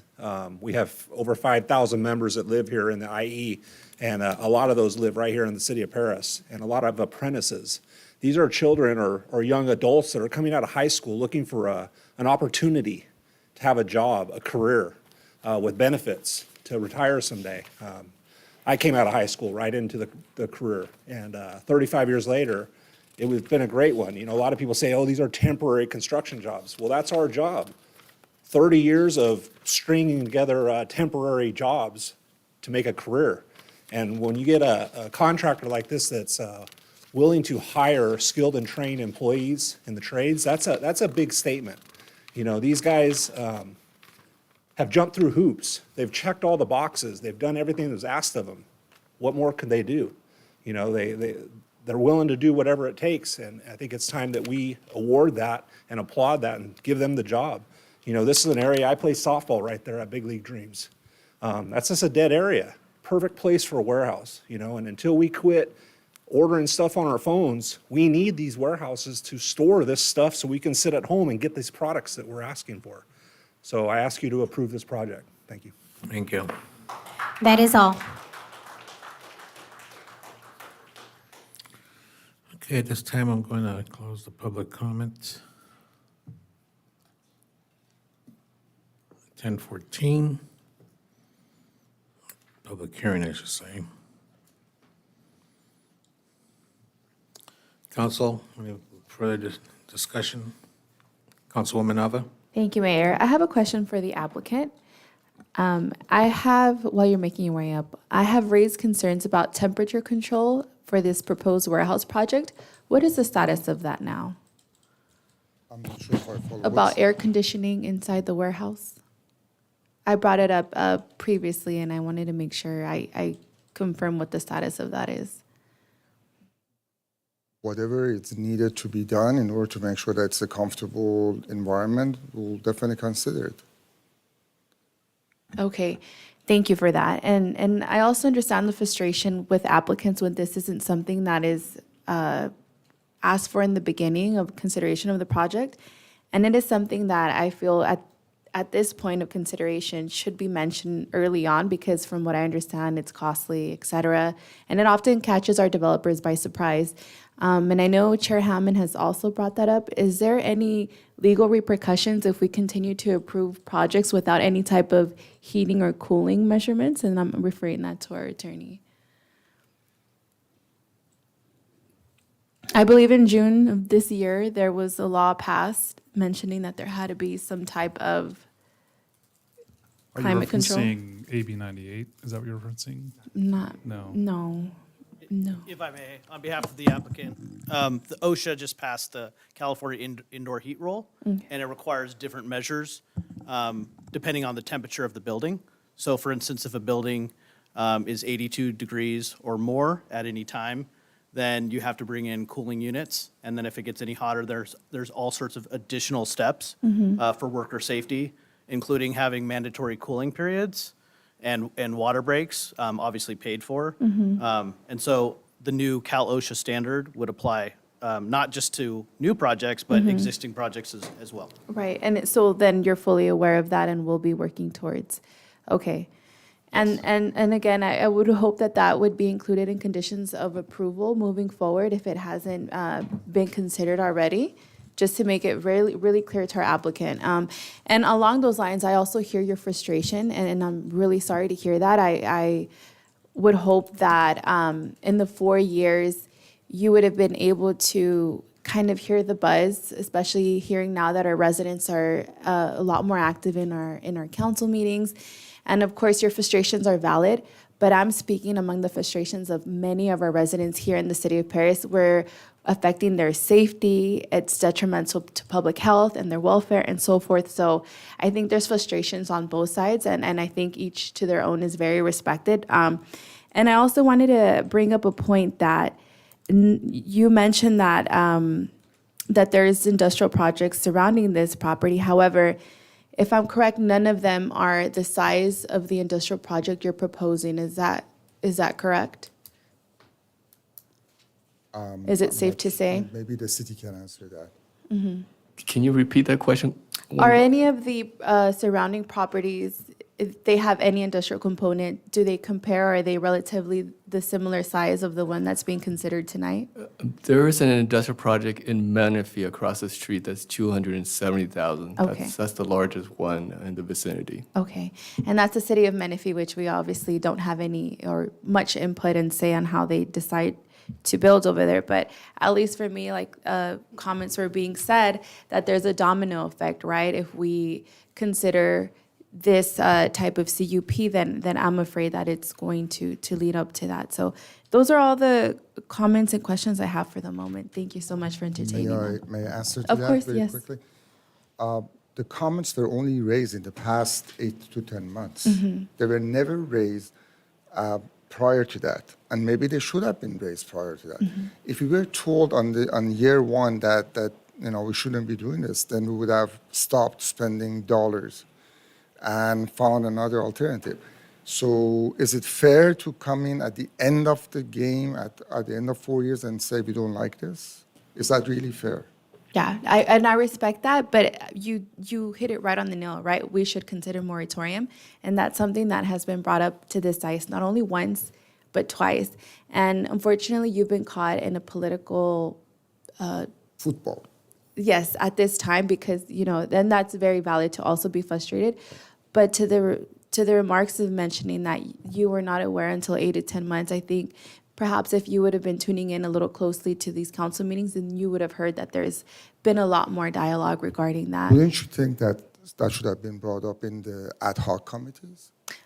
I believe so. I think I feel I understand. I understand. I where also you're want to coming. mention that with all the talk about too many warehouses, too many warehouses, there are only 3 warehouses in the city of Paris which are under construction. 3. Only 3 warehouses under construction currently. Is that too many? There's a lot of figures Okay, behind I that. need We to could- stop you guys, but we're not going to. Also vacant warehouses. It's not going to be a ping pong game here. Anybody else with comments? So you can sit down, Mr. Cameron. Madam City Manager, in reference to the EIR not completed properly, can you address that? And also the notice to Menifee? Yes, Mayor. I'm going to refer to the city's environmental consultant in regards to the EIR and versus the negative declaration. And in regards to the notice to Menifee, this is referring to the Planning Commission business item? Yes, in regards to that item, that was because it was the council's request for input on the findings. It's a business item, it's not an item that talks about the project. So that's not required to be noticed because it was a business item. It was not a public hearing. Okay, so that solves that one. Go ahead, sir. Good evening, Honorable Mayor and members of the City Council. Regarding the statement that an EIR it needs to be prepared if people ask for it, that is incorrect. An EIR needs to be prepared when an initial study determines that the potential impacts of the project may be significant and therefore require further study in an EIR, or you just choose to forego the initial study process and just go directly to an EIR. However, if an initial study determines that all potential impacts of a project would be less than significant, you do not have to prepare an EIR. In the case of this project, a mitigated negative declaration was prepared. If an EIR was prepared for this project, it would reach the same conclusions as the mitigated negative declaration. So the mitigated declaration, What that does is it concludes that all potential impacts of the project would be less than significant with the implementation of the mitigation measures that are in the MND. all right, thank you. All right, anybody else? Okay, if not, we're ready to, so let me, Councilman Rep? Thank you, Mayor Vargas, appreciate it. I'd like to thank all the speakers for coming out tonight. This is a very hard decision on my end, but I factored in all the components of everyone's input. The developer initially put this project forward a year ago. I remember him coming to the council back in November of 2023. On that date, there was a deadlock on the decision, and I think we agreed with the Planning Commission that there needed to be a retail or commercial component.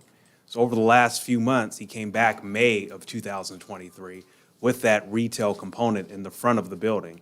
And we sent it back to the Planning Commission to make a decision regarding the numerous factors that we went through earlier. They made their decision. Now here we are 7 months later, in November of 2024, deciding whether or not to move forward on this project. I've been over in that area a few times. It's not an area most people even realize it's actually in the city of Paris because there's a pocket in that area. There's really nothing else that can go in that area. You're not going to put homes there. You're not going to put commercial there. No one's going to say, hey, I want to go eat at a restaurant in that area. There's not going to be any other sort of businesses there. Maybe the businesses in the front, something where people don't have like a lot of traffic, someone like a niche kind of business, an ammo store, something that people look for and go to in that area. Mr. Sepulveda mentioned that. The area is not highly trafficked. I do understand the frustrations of the public and my colleagues on the council. I think moving forward, that's why we're looking at revising the BPO process. So right now, the developer, when he started his project 4 years ago, he could get the conditional use permit and build the industrial development or the warehouse in that area. So he relied on that, made good faith reliance on that, got the permits, made the environmental procedures to move forward on it, and dealt with the council and later planning commission through several ad hocs to comply with that. So if we were to vote this down based on people coming forward and saying, well, we can put houses there, we can put a grocery store there, we can put something there that has not been built over the last 113 years the city's been in existence, we risk soiling our reputation among the development community. And it's just not, I've made this point during the moratorium debates, and I'll continue to make this point. The warehouse developers are not just in a silo by themselves. They're interlocked with the commercial developers. They're interlocked with the residential developers. These people talk. They have numerous business interests. And for us just to say, well, you did everything, we're going to keep moving the goalposts based on political pressure. Now, I understand these people are mad. There'll probably be an Instagram post tonight on that. But as an elected leader, we're not here to kowtow to the mob. We have to make very hard decisions. And some of those hard decisions entail doing things that are not popular. And I think in this decision, we have to look at the factors in that area. One, the trucks won't even really be going through the city of Paris, probably 500 yards. Not even that far. There's nothing else that's going to be built there. Now, we can wish a lot of things. We can wish that we want housing there. We can wish a lot of other things. Shoot, I wish I wasn't 5'7" and bald-headed, but that's what I have, so I work what I have. So as a city, we have to work what we have. Now, we can wish a lot of things. You guys are pissed off. I see you filming it there, so you can go ahead and post it on Instagram. But we have to be in reality. So I think I can fully support this project. Saying no at this juncture would just be bad public policy. It would send repercussions throughout the development community, and it would also lead, people would say, why would I want to develop in Paris if they keep moving the goalposts each time I try to build something? So I'll be supporting this project. Thank you. Thank you. Anybody else?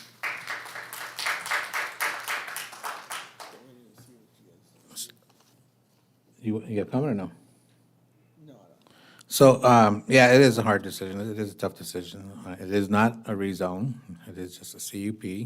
The gentleman has done all his homework. The EIR, my understanding is, or that part is taken care of, and as far as the notice from Menifee, this will be a good test to see how this, so these buildings, Kenneth, that are in front, the commercial part, that can be food or office space? It could be retail or office. Why they keep on changing the screen is beyond me. Can you go back to the site plan, please? Thank you. Okay, so anyway, I think this could be a really good test, see how this goes in that area, whether they're gonna even get people into that commercial land. All right, no other comments? I'm looking for a motion. I'm making a motion to overturn the planning commission's decision.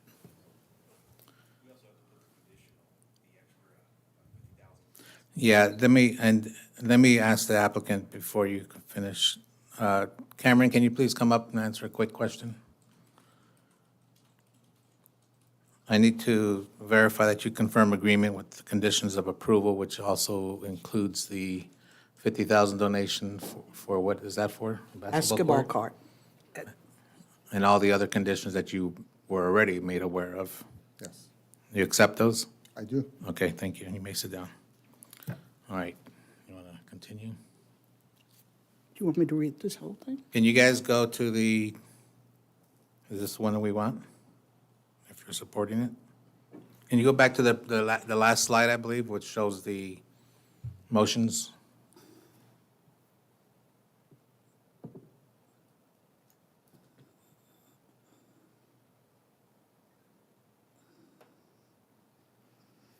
There you go. You can read that one. I'm making a motion to adopt resolution number next in order, adopting mitigated negative declaration 2387 and approving conditional use permit 22-05023 based on the conditions of approval. Okay, that's the motion. Do I have a second? Second by Councilman Rad. Please call the vote.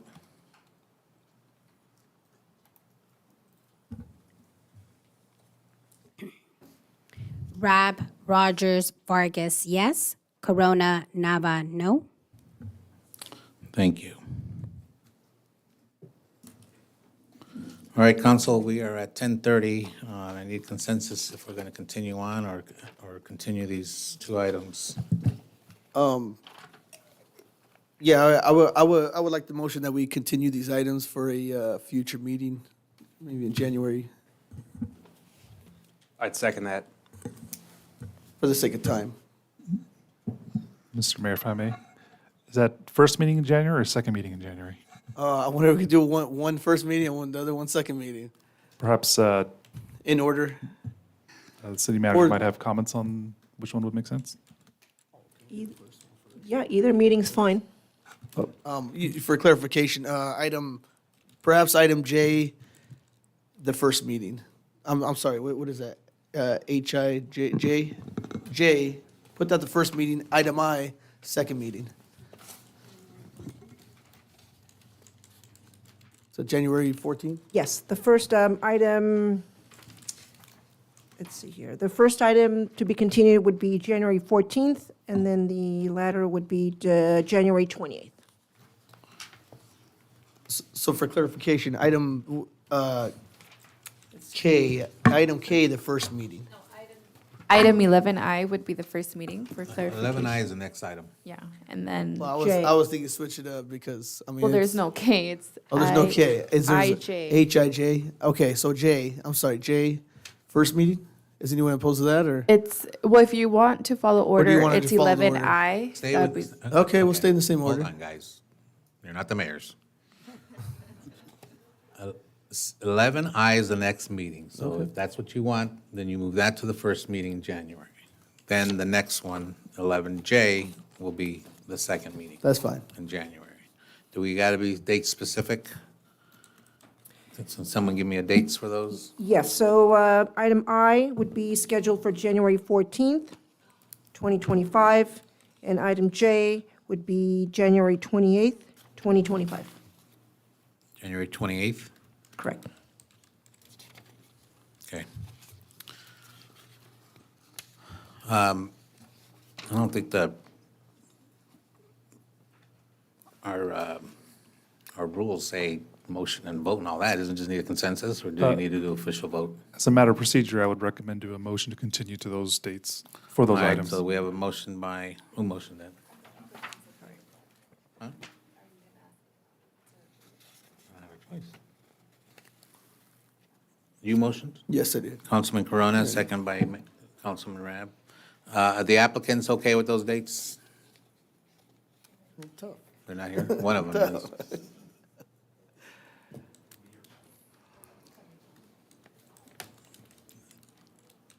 Sorry, hard to tell right now, but I actually was going to ask if we could possibly sponsor a special meeting in January. We've got tenants that are lined up. They're waiting to go to push us out. You know, it'd be. So that's also a possibility. We can look into that. Let's just go with this, and then we can entertain a special meeting. That's a good idea. I didn't even think about that one. Appreciate it. Thank you. Yes. And the other tenant or applicant? Is he here? Lou? Okay.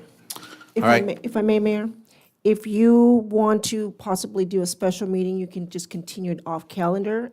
Only thing is, we would have to notice the meeting if you do decide a special meeting. Yeah, well, we'd have to notice it anyway. So if, because we're officially given a date specific now, you're saying we need to stick with that? Well, if you don't, if you want to change it to a special meeting, we'd have to renotice the meeting. I think that's all we'd have to do. Mr. Mayor, I think what Clara is saying is that if you continue it to a date certain, we don't have to renotice it. But if you're going to continue it, if you want to do it at a special meeting, then I think her recommendation is to continue it off calendar, so then staff can then work and figure out what it's a good date, and then they would have to notice everything. Why don't we just set a special meeting now then? Councilman Corona, if you would consider that. And we can do just a special meeting. For discussion, I'm sorry to interrupt, Mayor, but given that this is a really important item, I would caution towards deliberating a special meeting. I would hope that we could stick to our regularly scheduled council meetings. Well, who supports a special meeting? I don't mind a special meeting, and you didn't mind? I'm sorry? Get on your microphone. I agree with Councilwoman Nava. I think, given the importance of the issues, I think a regularly scheduled meeting would be best.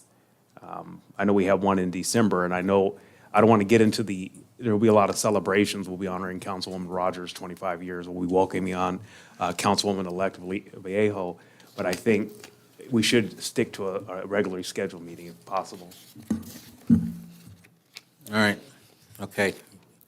So 11/16, I'm sorry, June 14th for January, it's been a long day. 11I will be for January 14th, and 11J will be January 28th. Okay, that's the motion, guys. Can you call the vote, please?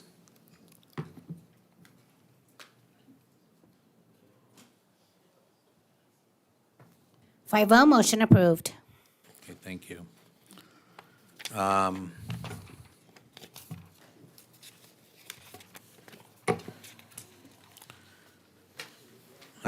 We did 12. Item 13 is council communications. I think you guys are holding those till next week. Or next- I'm gonna call you guys up. Okay. Councilman Corona. I'll make it as brief as I can. Just want to say, you know, with the removal of one planning commission, if we could kind of have staff kind of go towards replacing that with that position as well too, since there's gonna be some future items going on. And then and then possibly even look into having a situation where we excuse me, guys, we're still got just the end of the meeting. So if you want to talk, you go. Just go ahead and take it outside. Thank you. I know since now we have the first situation where all of us are represented, except for the mayor, represented by their own districts. We might want to even look into having a scenario where just like other cities where we kind of pick our own individual planning commission. Well, we'll have to change the bylaws, so we'll definitely have to review that, and I personally agree with that. That was my thinking ahead of time, as well as a community engagement specialist for each council member as well. These are things that's gonna start happening as we're growing. Yep. That's it for me, though. Thank you. Okay, good. Councilwoman Nava, No comments tonight, thank you.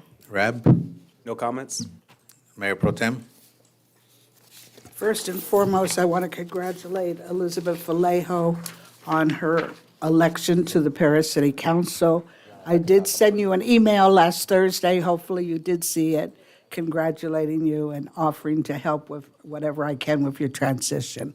So much success to you. It's not easy up here, that's all I can say, so be prepared. That's a team player. Yeah. All right, thank you. I will forego, I had a lot of comments, but I will forego that till our next meeting. And that'll take us to item 14, our city manager's report. Thank you, Mayor.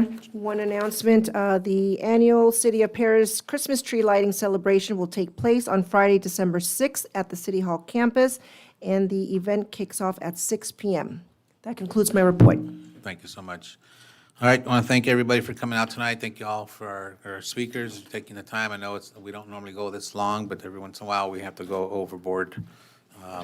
And to our staff for having to stick around so long, but anyway, good night, everybody, and we'll see you at our next meeting.